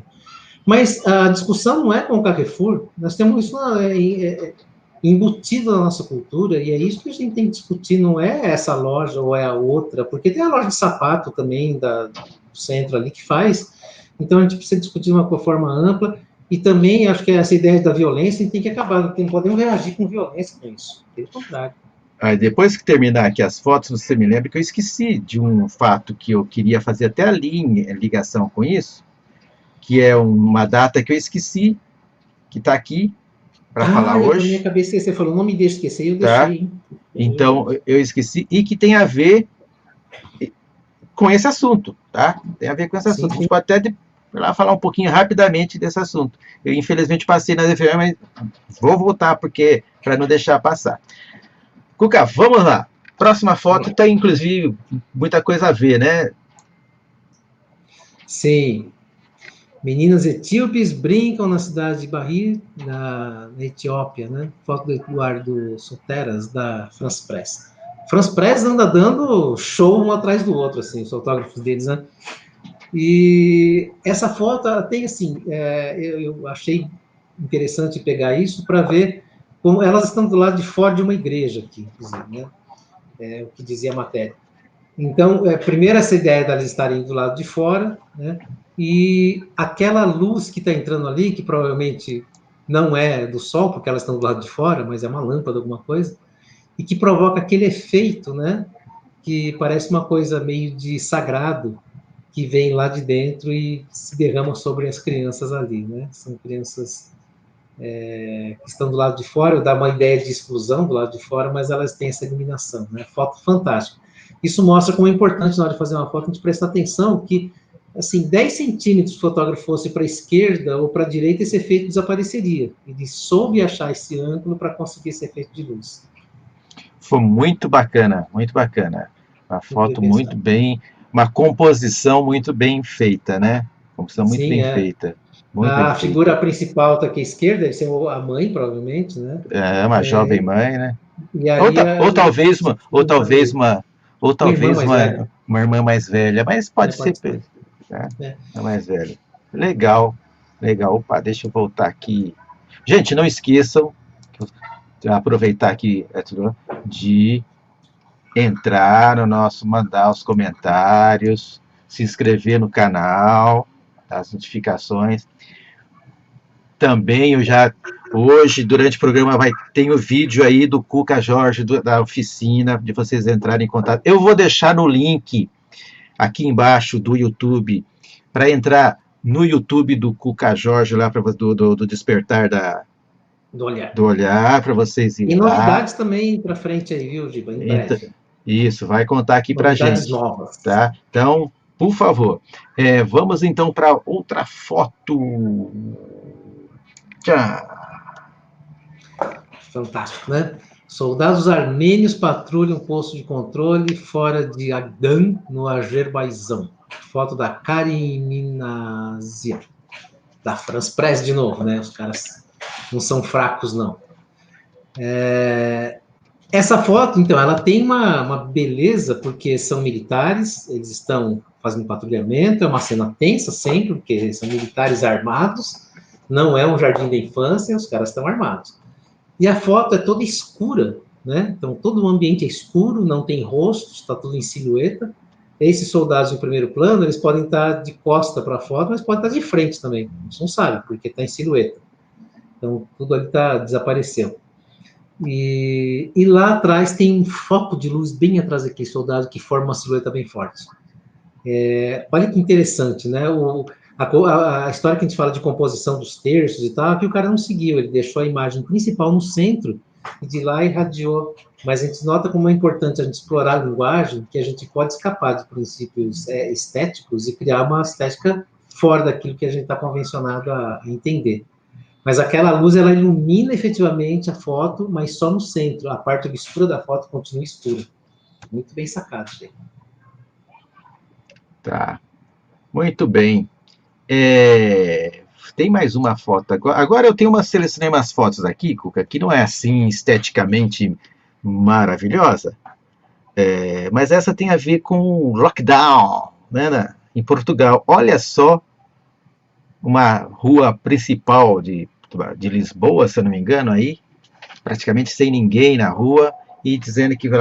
O que me chamou a atenção foi justamente que isso me parece ser Eu não conheço Portugal, né? Então, me parece ser uma rua do centro, que poderia estar super lotada, né? Sim. E está só o bondinho da Santa Teresa aí, passando, né?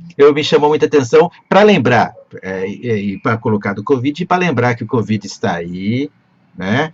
O Covid está chegando. Olha, eu até fiz um negócio aqui, ó. Olha só a provocação que eu fiz. Você vai ver nessa chamadinha que eu estou passando aí embaixo. Ó.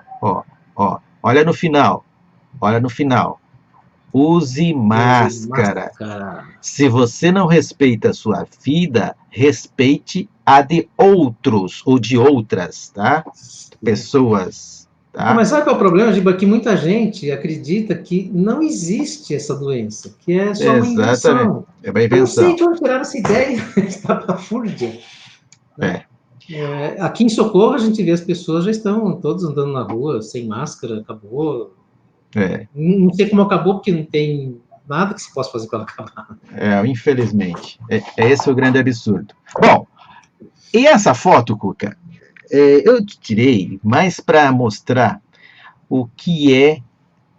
Primeiro que a pessoa foi muito feliz nesse vermelhão aí, nessa foto com tom vermelho. Na verdade, não é, essa foto é uma foto trabalhada, né? Porque é para uma capa, é uma capa de um podcast, acho que é do Financial Times ou Independente. Agora me falha a memória aqui. Mas eu queria lembrar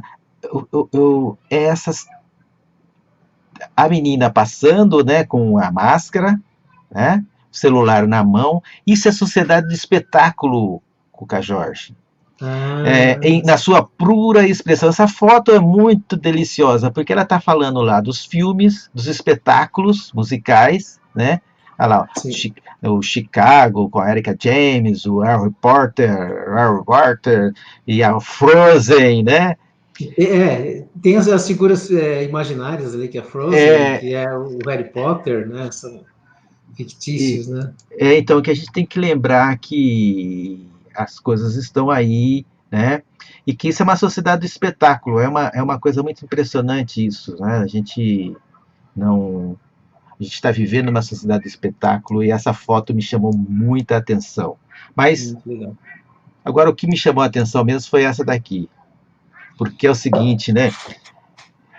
A foto é boa, né, Cuca? Bem feita, né? Muito boa, inclusive pelo fato de ser feita à noite e tudo, muito boa. E ela retrata, eu brinquei com você na quinta-feira passada de escolha o seu lampião, né?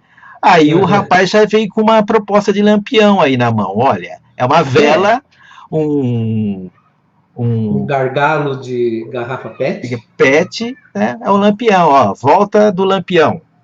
A volta do lampião. Isso parece nome de conto de cordel, né? A volta de lampião. Mas você vê que tem os 3 R's, que são os pilares da sustentabilidade, né? Em relação a gerenciamento de resíduos, que é o reutilizar, reduzir o consumo, R de reutilizar, e o outro R que é de reciclar, né? Eles estão no segundo R ali, que é de reutilizar. Achei fantástica a ideia. Por isso, viu, que aconteceu aquilo no Amapá, vocês não entenderam, que era uma ação de educação ambiental que aconteceu. O Amapá é aqui. O Amapá é aqui. Mas parece que não é. Pense se esse apagão fosse no Rio de Janeiro ou em São Paulo, se estaria ainda essa inoperância. Essa inoperância não estaria. Né? Então, pensa bem. É Amapá, meia dúzia de brasileiros lá em cima, né? Inclusive, são poucas cidades, né? Acho que poucas cidades. Pode demorar. Agora, São Paulo, Minas, Paraná, Rio Grande do Sul, demorar tudo isso para voltar a iluminação, as pessoas lá já sem nada, né? E alguns diriam assim, mas são seres humanos que estão no Amapá. Aí alguém diria o quê? E daí? Até essa foto aqui, ó, é de lá, ó, olha só. Fantástico, né? O fotógrafo foi extremamente feliz, dedicado, né? Porque ele teve que colocar no tripé a câmera, dar uma longa exposição, e olha que coisa, a varanda ficou super iluminada, né? Porque ele disse, um lampião que tinha ali, sei lá o quê, já que eles estão sem energia elétrica, mas ficou tudo muito iluminado, né? E as estrelas no céu. E você vê uma coisa curiosa, né? Aqui em São Paulo, no Sudeste, aqui para conseguir uma foto dessa é difícil, porque tem muita luz para tudo que é lado, né? Então, você imagina, no Amapá, sem energia elétrica, aí as estrelas aparecem, né? Muita quantidade. É isso aí. Essa foto muito bonita mesmo, parabéns. E eu só agora não é uma foto para nada, é só para lembrar essa daí, ó, essa foto, essa moça aí, tá? Essa moça, ela foi eleita presidente do estado, do país mais pobre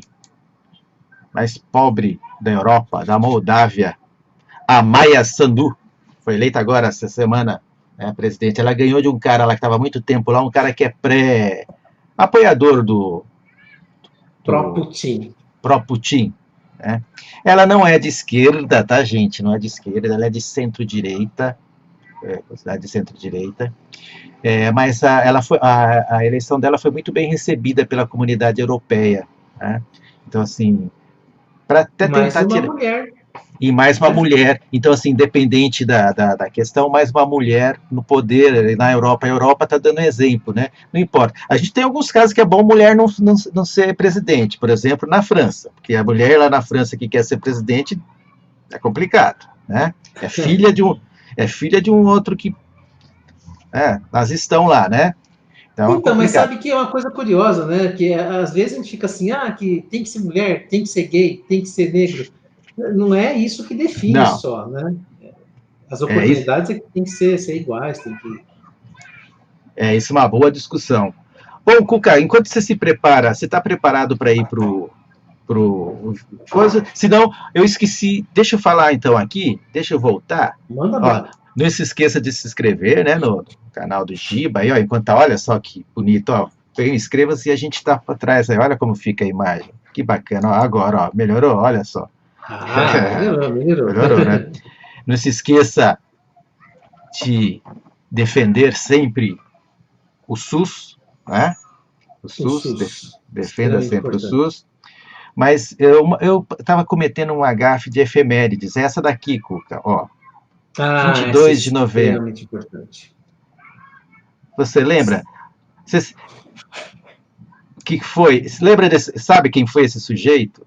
Olha esse velhinho. João Cândido. Fantástico, né? A revolta da Chibata, a esquadra revoltada. Durante o dia de ontem, os navios revoltosos fizeram diversos disparos sobre a cidade. As providências tomadas pelo governo. A história é a seguinte, vocês podem pesquisar um pouquinho mais sobre eu vou deixar aqui a foto da revolta da Chibata, até para poder explicar um pouquinho, né? Conhecer um pouquinho a história da primeira revolta da Chibata que aconteceu, né? Mas o mais importante, Cuca, talvez é falar sobre o líder, que é esse daqui, o João Antônio. João Cândido, estou com o João Antônio na cabeça. O mestre Sala dos Mares. Lembra daquela música? Eu tenho até aqui, um CD antigo daquela série Música Popular Brasileira. Tá vendo aí? Não, aqui não apareceu. Aqui está só o João Cândido. Porque agora só está o João Cândido, né? Deixa eu pôr aqui. Precisa mostrar aqui, que esse disco é muito velho. Aldir aquela coleção que... Então, tem uma letra aqui, antiga, chama Mestre Sala dos Mares. Você lembra disso aqui? Lembro, isso é da minha juventude, extremamente importante. Então, assim, há muito tempo nas águas da Guanabara, o dragão do mar reapareceu na figura de um bravo feiticeiro, a quem a história não esqueceu. Conhecido como navegante, tinha a dignidade de um mestre Sala. E ao navegar, ao acenar pelo mar, na alegria das regatas, aí vai, né? Eu não sei cantar. De mulatas, rubras cascatas. Ficou famosa, né? Tá com a Elis, tudo, né? Então, a revolta da Chibata, essa foi muito eternizada, né? Nessa voz aí, né? O João Cândido, né? Esse negro aí que depois de tudo que aconteceu, ele foi viver uma vida comum, né? Vivia lá no centro da cidade, não sei se ele vendendo a coisinha dele na rua lá, até que foi descoberto por um jornalista que escreveu a biografia, um livro dele, não me lembro quem foi o jornalista agora, escreveu a biografia dele, né? E aí, que eu falo? Escreveu a biografia dele. Escreveu a biografia dele. Mas é basicamente isso daí mesmo, tá? O grande mestre Sala dos Mares, né? A revolta da Chibata. É por isso que eu queria lembrar. Você viu a foto anterior? Era só preto, para falar o português claro. era só preto. E por É que foi a verdade. revolta? Eles se revoltaram porque os marinheiros, né, os marujos, eles eram punidos com chibatadas. Isso em 1910, cara. Eles eram punidos com chibatadas como na época da escravidão. Incrível, né? E aí teve um sujeito lá que recebeu um castigo de 250 chibatadas. É mole, cara, 250 chibatadas. O barco deles, né, era o encouraçado Minas Gerais, né? 90% deles era de negros. Tá aqui, ó, a foto do pessoal, ó, 90% deles negros. Tá aí, 90% negros, tá? E aí houve uma revolta, né, encabeçada por alguns marinheiros, Francisco Dias Martins, que chamava-se de Mão Negra, teve uns cabos lá, tal, né, e tinha o timoneiro, o grande timoneiro João Cândido, tá, que é o famoso mestre Sala dos Mares, né, o João Cândido. E eles se revoltaram, teve uma rebelião lá, maluca. Tem uns livros, eu vou colocar depois alguns livros de história que falam e alguns links também, que falam um pouquinho sobre essa história aqui no nosso, aqui embaixo no YouTube, na nossa descrição dos vídeos, tá? Para quem quiser conhecer mais sobre a história da revolta da Chibata, né? Importante. E eu vou te falar uma coisa, eles foram perdoados, né? A hora que eles entregam, quando eles estão voltando para a cidade, né, para o Rio de Janeiro, sai do barco, sabe o que acontece, Cuca? A história do Cal, né, que jogaram. Praticamente exterminaram, só sobrou o João Cândido e mais 2. Todos os restos foram mortos. Sim.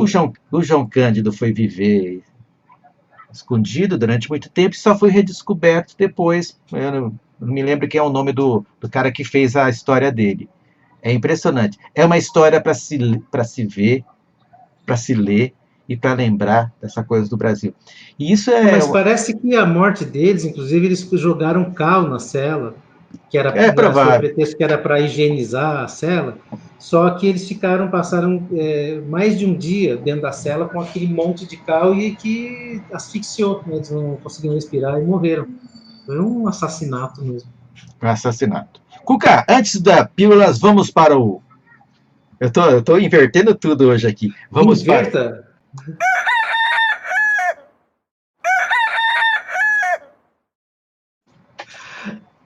Hora do Mussa. O Mussa ficou bonito, né? Você viu só? O Mussa ficou bonito. O Mussa ficou bonito. Hora do Galo, lembra de quem? Em dezembro, do dia 24 para o dia 25. Ah, Natal. E o que tem no Natal? Missa do Galo. Missa do Galo. Missa do Galo. Lembra do quê? Quem faz a missa, quem celebra é o Papa. Ah, o Papa. O Papa é pop. O Papa é pop. É pop. Faltou montar aqui. Esse é Argentina demais. Tem duas coisas do Papa hoje. Essa daqui, que é uma mensagem que ele mandou recente, no dia 21, para os jovens. Caros jovens, as consequências de nossas ações e decisões afetarão vocês em primeira pessoa. Não permaneçam fora dos lugares onde o presente e o futuro são gerados. Ou vocês se envolvem, ou a história passará por cima de vocês. É uma bela mensagem que ele mandou para os jovens, porque o Vaticano está com uma proposta muito interessante. Você não gosta do Papa, eu sei disso, a sua cara entrega. A sua cara entrega que você não gosta do Papa Francisco, mas eu vou te falar uma coisa. O Papa Francisco ele tem um projeto de economia que chama Economia de Francisco, né? Muito legal, e ele está envolvendo a juventude nisso. Então, por isso que essa mensagem. Eu sei que você está doido para falar do Papa por conta da curtida. Você detesta o Papa por conta da curtida que ele deu no perfil dessa moça aqui, ó. Que virou uma celebridade. Já era uma mini celebridade, agora então virou uma celebridade inteira, né? A Natália Garibotto, a Nata Gata. Essa foto do Instagram dela aí, né? Não é essa foto que foi curtida, tá? Não é bem melhor que essa. Mas eu não vou colocar essa foto. Eu não vou colocar essa foto aqui, que ela foi curtida. E você tá doido para falar dessa curtida? Você é maldoso, você é maldoso. Não, eu ia só, nisso que antes eu ia falar sobre aquilo que o Papa falou, da história, né? Ser atropelado pela história. Me lembrou uma música do Milton Nascimento, estava tentando lembrar de quem é a letra, a música do Milton, que diz: a história é um carro alegre, cheio de um povo contente, que atropela indiferente todo aquele que a negue. Eu achei que tinha tudo a ver com o que o Papa falou. Belas palavras. Belo Milton, que também vamos falar depois do Milton, porque o Milton, ele não é uma personalidade negra, tá? Não é mais. Não é mais. Então, mas nós vamos falar isso depois. Então, mas o Papa, que mal... O Papa... Aliás, o Vaticano hoje está pedindo para o Instagram a verificar sobre essa curtida, porque segundo a assessoria de imprensa do Vaticano, essa curtida não foi feita pelo Papa nem pela assessoria de imprensa do Papa. Porque eu acredito que o Papa, talvez muitos desses caras têm assessoria de imprensa que utiliza, né, o Facebook, suas redes sociais, né, essas personalidades, a maioria tem assessoria de imprensa e eles mesmos não... Eu acredito, as duas uma, ou houve uma infiltração, né, infiltrou lá, e vão sacanear o Papa, ou alguém da assessoria, porque, mão leve, né, eu tô aqui, a mão só rodando aqui. Eu já curti coisa sem querer também. A gente curte coisa sem querer. Minha mulher não acreditou, mas eu fui sem querer. Elas têm o costume de não acreditar que a gente curte as coisas assim sem querer, assim, porque tá passando a mão assim, ó, né, e curte, né, que deve ter acontecido com eu creio que quem faz isso são os assessores do Papa, né, são os assessores do Papa. Então, se você tem a sua opinião, você manda aqui para nós, né, manda seus comentários aqui, o Papa curtiu ou não curtiu? Então, mas olha, Giba, só uma coisa. Eu costumo dizer para minha mulher... A pergunta do dia é: o Papa curtiu ou não curtiu? Mande aí seu comentário. Vamos lançar uma hashtag. Curtiu ou não curtiu? Não curtiu. Boa, tá lançada a hashtag. Eu sempre comento para minha mulher o seguinte, que curtir não arranca pedaço. Aí ela me disse que se eu curtir, eu vou descobrir que arranca pedaço sim. Mas... Você procure a verdade e as encontrará. E a encontrará. Os libertará. Olha, mas é só falar, cara. É só falar em Papa que desce das montanhas Montal. E o Montal já mandou a sua mensagem aqui. Escuta só. Quanto ao Papa, ele é argentino, meu irmão. Futebol, mulher e rock and roll tá permitido. Para com isso. Deixa o Papa quieto. Poxa vida, viu? O povo que não tem o que fazer. Eu concordo plenamente com o Montalvo. A gente discute muito, diverge umas ideias, mas eu concordo totalmente com ele. Eu tô até imaginando o Papa, assim, ele sentado naquele poltrona, assim, né, do Papa, e ele assim, olhando para cima, subindo assim. Tipo, eu não sei quem pôs essa curtida aí. Sabe, me lembrou? Só para finalizar, eu tive um editor durante muitos anos, seu Emanuel Fairbanks, que era uma figura excelente profissional, excelente pessoa. E aí ele foi ficando velhinho, morreu depois com Alzheimer. Foi ficando velhinho, e tinha um computador na sala dele que ele não usava. Ele tinha lá porque ele era o diretor da revista, mas ele não usava. Aí de vez em quando ele falava para mim assim, não, eu quero ver meus e-mails, mas travou tudo, isso aí não funciona mais. Eu ia ver, dar uma limpa no computador, começava a ver um monte de fotos curiosas, curtíveis, assim. Falei assim, Mané, por que você andou entrando aqui? Eu não sei. Você entrou nesse site aqui. Eu não vi nada disso aí, não. Não sei o que você está falando. Mas, eu sou a favor, deixa o Papa. Põe a foto de novo aí, Giba. Eu quero perguntar para quem está assistindo a gente aqui. Põe a foto de novo. Esta? É ou não é uma obra de Deus isso? Não é? Pois é. Pois Deus fez Adão e Eva, né? E aí fez deve ter sido uma coisa linda assim, né? Para o Adão depois reproduzir tudo. É obra de Deus, fala sério. Então o Papa tá certo. Tem que curtir mesmo. É isso aí. Com isso a gente encerra a famosa Hora do Galo do galo moça, o galo do Cuca.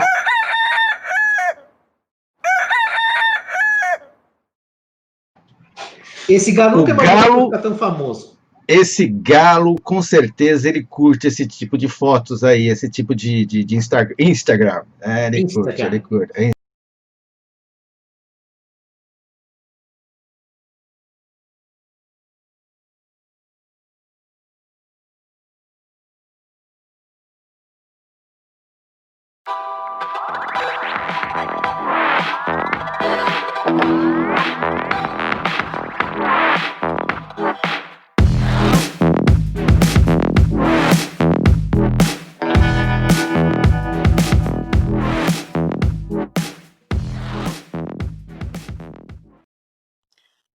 Olá, amigos do Vitrine do Giba! Vamos agora para mais um giro da cultura pop. E essa semana nós vamos falar de uma coisa diferente. Nós vamos falar de lojas. E não é merchandising nem jabá. Nós vamos falar de lojas de quadrinhos, as famosas comic shops. Aquele lugar mágico onde você encontra todos os seus quadrinhos. Basicamente, é uma livraria voltada e especializada em quadrinhos. Uma das mais famosas que existiram no Brasil, lá na década de 70 e 80, foi a Livraria Muito Prazer, que ficava na Avenida São João, aqui em São Paulo. Ela ficava próxima ao antigo Cine Metro, um cine histórico do Centro Velho de São Paulo. Posteriormente, nos anos 90, começaram a surgir outras lojas, né? E a Devir Livraria e a Comics são as duas grandes referências dessa época e que existem até hoje, principalmente a Comics. Tá? Mas agora, chegando nos anos 2000, nós temos uma série de outras lojas de quadrinhos, Loja Monstra, Comic Boom e por aí afora. Eu particularmente gosto de comprar meus quadrinhos em uma loja específica, que fica lá na rua Tijuco Preto 361, no Tatuapé. É a Comic Boom. Por quê? Porque a Comic Boom, e isso eu já falei para o proprietário dela, o Fábio Graça, que tem lá os seus sidekicks, seus ajudantes, sempre legais e prestativos, e ele também é uma pessoa de bom coração, gente boa pra caramba. O que eu falei para ele é que a Comic Boom, a sua loja, ela parece muito aquelas comic shops americanas, pequenas, aconchegantes, né, e receptivas. Essa é a proposta deles. Eles são muito mais especializados em quadrinhos com relação às demais, que vendem também figuras de ação, etc. Eles também têm alguns jogos, algumas figuras de ação, mas o foco lá é quadrinhos. É uma loja pequena, que, como eu falei, muito aconchegante, muito legal de ir, e com atendimento de primeira ordem. O pessoal conhece quadrinhos, busca te ajudar e assim por diante. Assim por diante não, né, gente? Mas tudo bem, vamos lá, vamos seguindo em frente. O legal da Comic Boom é que ela tem um segundo andar ali, né? E às vezes eles fazem algumas reuniões culturais, algumas feiras, alguns cursos. É lógico que com a pandemia isso ficou diferente. Então essa é a minha loja pessoal e particular, você vai ter a sua. Eles vendem pela internet também, o site da Comic Boom, procura lá. Assim como da Comics, da Loja Monstra e da Devir e assim por diante, você vai achar na internet também. Ou nas grandes redes, né, que estão na internet. Eu particularmente eu gosto de ir lá por conta desse ambiente que eu já descrevi para vocês. Então o ambiente de uma comic shop ele é diferenciado, porque você vê todos os quadrinhos expostos, né, as cores, os temas ali colocados. Eu recomendo que você vá lá. Se você está aí na Zona Leste ou em qualquer canto de São Paulo, dá uma chegadinha lá na Tijuco Preto 361 que vocês vão curtir. Já aviso, como eu falei, é um ambiente pequeno, né, uma estrutura menor, mas é muito receptiva, tá bom? Agora, se você tem preferência por um ambiente maior, né, ou algo mais tradicional, você tem as outras opções aí. Algumas dessas lojas até que eu citei aqui eu não conheço, eu nunca fui. Então também não posso opinar. Estou dando o meu depoimento pessoal. Fazendo aqui um jabazinho sem ser um jabá, tá bom? Mas é mais para descrever o que é um ambiente de comic shop. Que é a loja, a livraria especializada em quadrinhos. Focado nisso. Você não vai... você pode até achar alguns livros, né? Mas aí você vai achar livros de temática ou de RPG, né? Que é um jogo, né? Ou de uma temática mais fantástica. Você não vai achar livros diversos. Não é o foco livraria. É o foco quadrinhos. Então, se vocês puderem, conheçam alguma comic shop. Prestigiem as comic shops da sua cidade ou do seu bairro. Com essa situação da pandemia, elas precisam dessa força. E elas são muito ligadas à cultura pop, em especial, obviamente, aos quadrinhos. Tá certo? Então, segue aqui, como sempre, ó, o nosso Twitter. Deixa lá o seu oi, deixa lá sua sugestão, né? Para a gente abordar aqui alguma temática. E dá aquela forcinha aqui no Vitrine do Giba, que eu coloco desse lado, mas também fica desse lado. Tá? Bom final de semana e vamos lá para o segundo turno das eleições. Muito cuidado aí, vão protegidos, usem máscara, né? Usem o álcool gel para votar e até o próximo Vitrine do... Opa, engasgou aqui. Até o próximo Giro da Cultura Pop. Sabe o que é? É que o Giba, nosso mentor aqui, ele foi fazer uma peregrinação no deserto. E eu já falei para ele, cuidado que no deserto aparece o capeta, hein? E para te tentar. Então fica esperto aí no deserto, viu, Giba? Tá bom? Um grande abraço para vocês, um ótimo final de semana e boas eleições.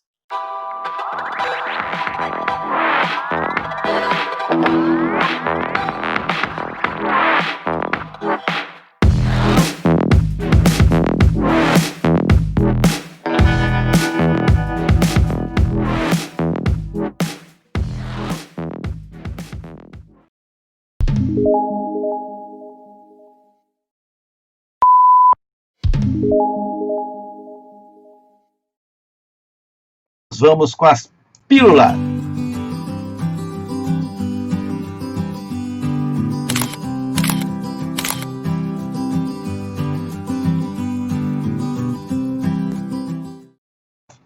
E aí, as pílulas, Cuca. Agora é com você. Eu te deixo solo para as pílulas.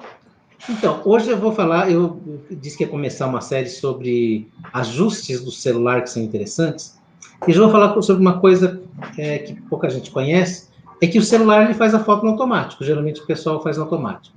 E a gente fica sempre com a ideia que o automático é o melhor, o celular lê lá a cena, a luz que tá, e faz sozinho.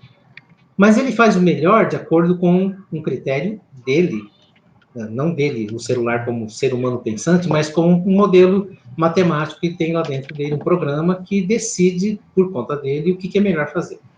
Então, não sei se vocês já notaram, mas quando você vai fazer foto num ambiente mais escuro, ou à noite, assim, geralmente sai, dependendo do caso, tá até com uma luz boa, mas sai meio tremido, né? Se tem alguém se mexendo, treme tudo, fica tudo meio...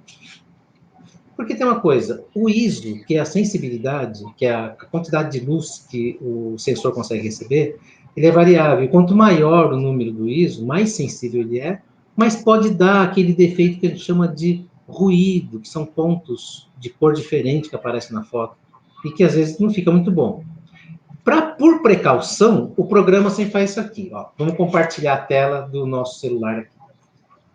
O programa sempre escolhe um número como está aqui. Deixa eu ver se eu consigo aumentar para vocês aqui. Não vou conseguir aumentar.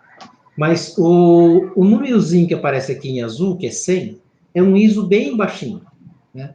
E aí, o que ele faz? O programa adota sempre um ISO 100, e para isso eu tenho que usar uma velocidade muito baixa, porque fica muito pouco sensível o sensor. Então, usa uma velocidade muito baixa, uma exposição longa. Então, fica tudo tremido. Então, o que vocês podem fazer? Vai lá manualmente e escolhe um ISO de 800, por exemplo, que é um ISO mais alto, mas que não vai dar tanto ruído assim. Ou pode ir um pouquinho mais, 1600. Pode ser até que dê um pouquinho de ruído, mas não vai afetar toda a foto. E, em compensação, ela não vai ficar toda tremida. Então, esse é um ajuste que vocês podem fazer, fixar o ISO num valor mais alto e usar uma velocidade um pouco mais rápida também. E evita que a foto fique tremida. Esse é, sim, simples assim. Essa é a nossa pílula de hoje. Beleza, Cuca. Então... Sabe que isso é uma coisa... Eu gostaria até de ressaltar, viu, Giba? Quem quiser escrever, porque agora que eu estou falando essas coisas de detalhe técnico aqui, que são simples, porque todo mundo tem isso aqui no bolso, né? Eu quero sugerir, sim, que as pessoas escrevam o programa perguntando, não entendi direito isso aqui, como é que faz, funciona mesmo, não funciona? E eu vou ter o maior prazer de responder, de conversar com as pessoas, né? Eu acho que as dúvidas de tirar, porque todo mundo tem, né, dúvida de como tirar uma foto, como melhorar, como usar. Hoje em dia todo mundo com celular, como usar o seu celular, né, como melhorar suas fotos pelo celular, né, que tem todo mundo com o celular na mão. Acho que isso é fundamental. E também, o Cuca, eu acho que você poderia aproveitar, não é pílulas, mas também de como usar o vídeo também depois, quem sabe, não, foge um pouquinho, mas eu acho que também é legal, né? Como usar os vídeos do celular para fazer bons vídeos, né? Eu vejo que muita gente sofre com isso aqui, mandando vídeo para cá, dificuldade de iluminação, essa coisa de iluminação, de melhor, sabe? Sempre tem uma coisinha para melhorar. Então, vocês podem mandar aí. Vocês têm aí o número aí que vocês podem mandar pelo WhatsApp, tem o e-mail, né? Então, por favor, mande a sua contribuição para as pílulas. Encerrando.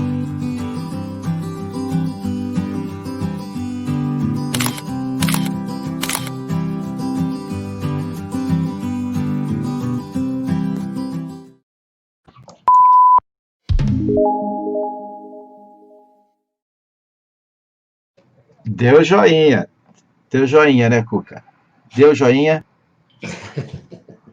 Deu joinha. Aceito desafios, viu? Aceito desafios. Muito bem. Vamos tocando o barco, então, aqui para frente. E a gente espera, né, Cuca, na próxima semana que todo mundo venha, que mande perguntas para você, né? Que mande sugestões de foto também, né, Cuca? Sugestões de fotos, tudo que quiser falar sobre foto, desafios, dúvidas, propostas. Se o pessoal quiser mandar foto, falar assim, fiz isso aqui, o que você acha? Fiquem à vontade, vou ficar muito feliz. Cuca, dá o seu tchau aí, que daqui a pouco eu vou te tirar do ar. Eu vou tirar. Dia 29 de novembro temos um acontecimento importante pela frente aí, né, Giba? Sim, com certeza. O que é? Então, em São Paulo temos o segundo turno, não é isso? Segundo turno em São Paulo, em várias capitais do Brasil. Então, vocês votem direito, votem consciente, escolham bem quem vai governar a cidade por 4 anos, qual o projeto que mais se identifica, qual o projeto que mais tem a ver com a cidade, né? Porque a gente está falando de cidade, né? A gente está falando 4 anos que podem impactar muito a vida das pessoas, né? Então, eu fiz questão de, nesse período todo aqui, não transformar o Vitrine. Todo mundo que me conhece sabe da minha posição política, né? Mas eu fiz questão de, nesses períodos eleitoral, de não fazer do Vitrine um palanque de A ou B. Mas eu faço questão de que as pessoas votem consciente, tomem cuidado. As pessoas sabem que eu meto pau, porque eu já meti o pau aqui várias, né? Mas, de qualquer forma, eu não procurei não entrar, principalmente na questão de São Paulo, né? Entrar muito a fundo. As pessoas já me conhecem, sabem a minha posição, e eu espero que possa se fazer uma boa eleição nesse domingo, e nas outras capitais também. E uma coisa que depois da eleição, que eu vou ainda trazer, nós já fizemos rapidamente já no vitrines anteriores, mas eu vou fazer aqui, é uma discussão dessa sobre o medo, tá? O medo, sabe, o medo que se impõe nas pessoas, medo que, aquela do saco, né, do homem do saco, medo do comunismo, medo do não sei o quê, medo que vão invadir suas casas. O medo do desconhecido, o medo só existe porque as pessoas não procuram a verdade, não procuram a informação, não procuram ler, não procuram se informar, entendeu? É por isso. Esse que é o... Não, a ignorância é a maior obscuridade que tem, né? E isso provoca medo, é a ignorância. Ignorância no sentido de não conhecer, né? Exatamente. Então, eu espero que vocês todos, no próximo domingo, onde tem eleição, pensem bem nisso. Porque a questão... fulano... Essa história que vai invadir, essa história que vai não sei o quê, esse negócio que vai comer criancinha, esse negócio que há séculos persegue, né? São questões ideológicas mesquinhas. Então as pessoas precisam se autoaprender, ter consciência. Não é ir no que os outros falam, no que a galera fala, é tomar conhecimento. A gente abre as redes sociais, a gente vê cada comentário de que horrível, como é que as pessoas podem pensar em... Uma coisa é como nós temos aqui o nosso colega de bancada, Celso Montal, né? Consciente, eu votei em fulano sim, por isso, por aquilo, mas eu estou a fim de discutir. Agora, você pega você vê umas coisas horríveis, né? Que a pessoa, não vou votar porque não sei o que lá, vai derrubar aqui, sabe? E essas coisas que você está falando, Giba, já aconteceu muito na história recente do Brasil, né? Sim. Fulano vai fazer tal coisa, e o cara que ganha é que faz aquela coisa que de outro faria. Então, exatamente. Isso nunca foi verdade, né? Então, acho que... Para a gente não ir longe, né? Olha só como não muda. Então, só vamos ficar nesse período histórico, de 89, né? Todo mundo acompanha, que tem na nossa cidade que acompanha a eleição de 89, sabe. Aquele barbudo lá vai invadir as casas de vocês, vai pegar as casas, aquele barbudo lá vai confiscar a poupança. Vai confiscar a poupança, vai entrar na casa de vocês, vai tomar a casa de vocês, vai tirar vocês, vai fazer você... Aquele barbudo lá. Aquele barbudo entrou, eu vou te falar, hoje eu estou fazendo uma... Aquele barbudo, para mim, não fez 30% do que eu esperava, aquele barbudo, viu? Eu sei que você gosta dele de paixão. Não. Mas eu também, não. Você gosta dele de paixão? Mas aquele barbudo não fez 30% do que devia ter feito depois, quando ele conseguiu entrar. Entendeu? Porque, entendeu? Coisas que eu achava que precisava ser feita para a sociedade, tá? Inclusive essa consciência, porque só dar as coisas também não eleva o nível de consciência das pessoas. Não eleva. E a gente precisa que as pessoas elevem o nível de consciência. É uma coisa que na filosofia a gente faz consciência para si. Entendeu? A consciência para si. Saber, tomar consciência das coisas concretas da sociedade. Entendeu? E sobretudo porque a gente elege alguém, né, Giba? Não é para o cara ter um cheque em branco e tocar. É o cara que vai exercer o executivo, o legislativo, depende de quem está elegendo, mas ele vai precisar da pressão popular, das pessoas estarem juntas e cobrando as coisas, né? Então, o barbudo não faria sozinho, a gente teria que estar junto mesmo, tem um conjunto de coisas. E lembrando que aquele sujeito que depois entrou e confiscou a poupança, fez tudo que ele atacou, e que jogou sujo na campanha, no último dia eleitoral, sujo, né, ameaçando, dizendo, eu tenho uma coisa aqui sobre você, que depois acabou aparecendo, né, que era a coisa da mulher e do filho, da filha do barbudo, né? Ele sofreu impeachment por conta de um Fiat 147. Uma Elba? Não, uma Elba. Não foi por 87 mil reais, não. Não foi por problemas de como é que chama? Rachadinha, não. Ele sofreu impeachment por conta de um Fiat. E o que aconteceu? Depois de anos, ele foi absolvido pelo Supremo Tribunal. O Supremo Tribunal absolveu que era inconsistente a denúncia, mas aí ele já estava... Ia voltar? Volta presidente depois de tantos anos? Não que eu estou defendendo o cara, estou falando, colocando as ponderações que você sabe, né? Então, assim, por isso que nós temos que tomar muito cuidado. E assim, as pessoas... duas coisas. Primeiro, o político, que não pode esperar ficar de 4 em 4 anos para ficar dando as caras. Ele tem que estar presente em todo momento ali o vereador tem que estar presente em todo momento, o deputado eu falo assim, é uma delícia você ser deputado estadual. Acho que você é candidato a deputado estadual na próxima. Não posso falar isso, porque de repente eu vire candidato e vamos recuperar essa gravação aqui, né? Porque tem que ficar esperto nisso, né? Mas assim, o cara fica lá, você nem vê o cara. Nem vê. 4 anos, daí se reelege, né? Teve os deputados aqui que ficaram trocentos anos. Tem vereador em São Paulo, cara? Tem vereador em São Paulo? Tem um, acho que quase não conseguiu agora, mas tem mais uns 2 aí, que está aí há 40 anos como vereador. Nada contra. Aliás, eu sou favorável, eu queria fazer um movimento, estou decretando aqui na vitrine do Giba, meu primeiro programa eleitoral. Minha primeira plataforma eleitoral. Cargos proporcionais, né? Os cargos eletivos de vereador, deputado estadual e federal e senador. Só poderão concorrer a uma reeleição. Depois da outra, se reelege, vai para casa, fica 4 anos de descanso. Dê a oportunidade de 4 anos para outra pessoa.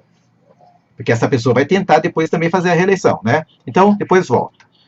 Se você foi muito bom, se as pessoas sentiu saudade de você, depois de 4 anos ela vai te trazer de volta. Então, agora, essa coisa de ficar se reelegendo, nada contra o meu amigo Suplicy, por exemplo, que está aí, bom, nada contra. Mas eu estou falando por uma questão de dar oportunidade às outras pessoas. Tá? Tem casos com 30 anos e nem fazem nada, né? Depois viram presidente, inclusive, mas 30 anos sem fazer nada. Sim, 30 anos. Se reelegendo, dormindo, se reelegendo, dormindo, né?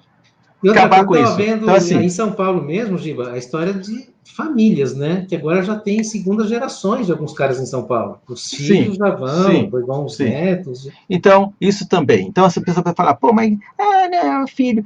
Ó, tem cidade aí que está 40 anos, é o pai, vai, depois volta, depois vem o filho, depois o filho vai embora, depois vem o outro, aí o outro envelhece, aí os parentada toda. A gente tem que parar com isso. Acho que essas são as coisas fundamentais. Isso não é de direita, não é de esquerda, isso são as coisas fundamentais da estrutura da política brasileira. Tá? Então, pense bem nesse domingão aí, vote consciente. Não vá nos esqueminha, não vá nas propagandas, não vote pelo medo, tá? Porque o medo atrapalha muito uma eleição. Nem pelos favores, nem pelo medo, e principalmente não fuja da raia, né? Eu acho que participação é importante, porque essa ideia de eu não gosto nem dos dois, então eu vou ficar fora aqui, mas um desses caras é que vão cuidar da sua vida depois. Então não foge da raia, não, vamos participar, a democracia precisa disso. Porque é fácil depois falar, eu não votei em nenhum, né? Eu não votei. Não votei. Eu, por exemplo, votei na eleição passada num cabra aí, ainda bem que ele não ganhou, porque eu não gostei depois do comportamento dele no futuro, ainda bem que ele não ganhou na eleição para governador. Tá? Eu também já fiz isso, é verdade. Então, um abraço. Pessoal, uma boa semana, boas fotos para quem for fotografar e trazer para a pílula aqui, foi um prazer estar com vocês. Até a próxima.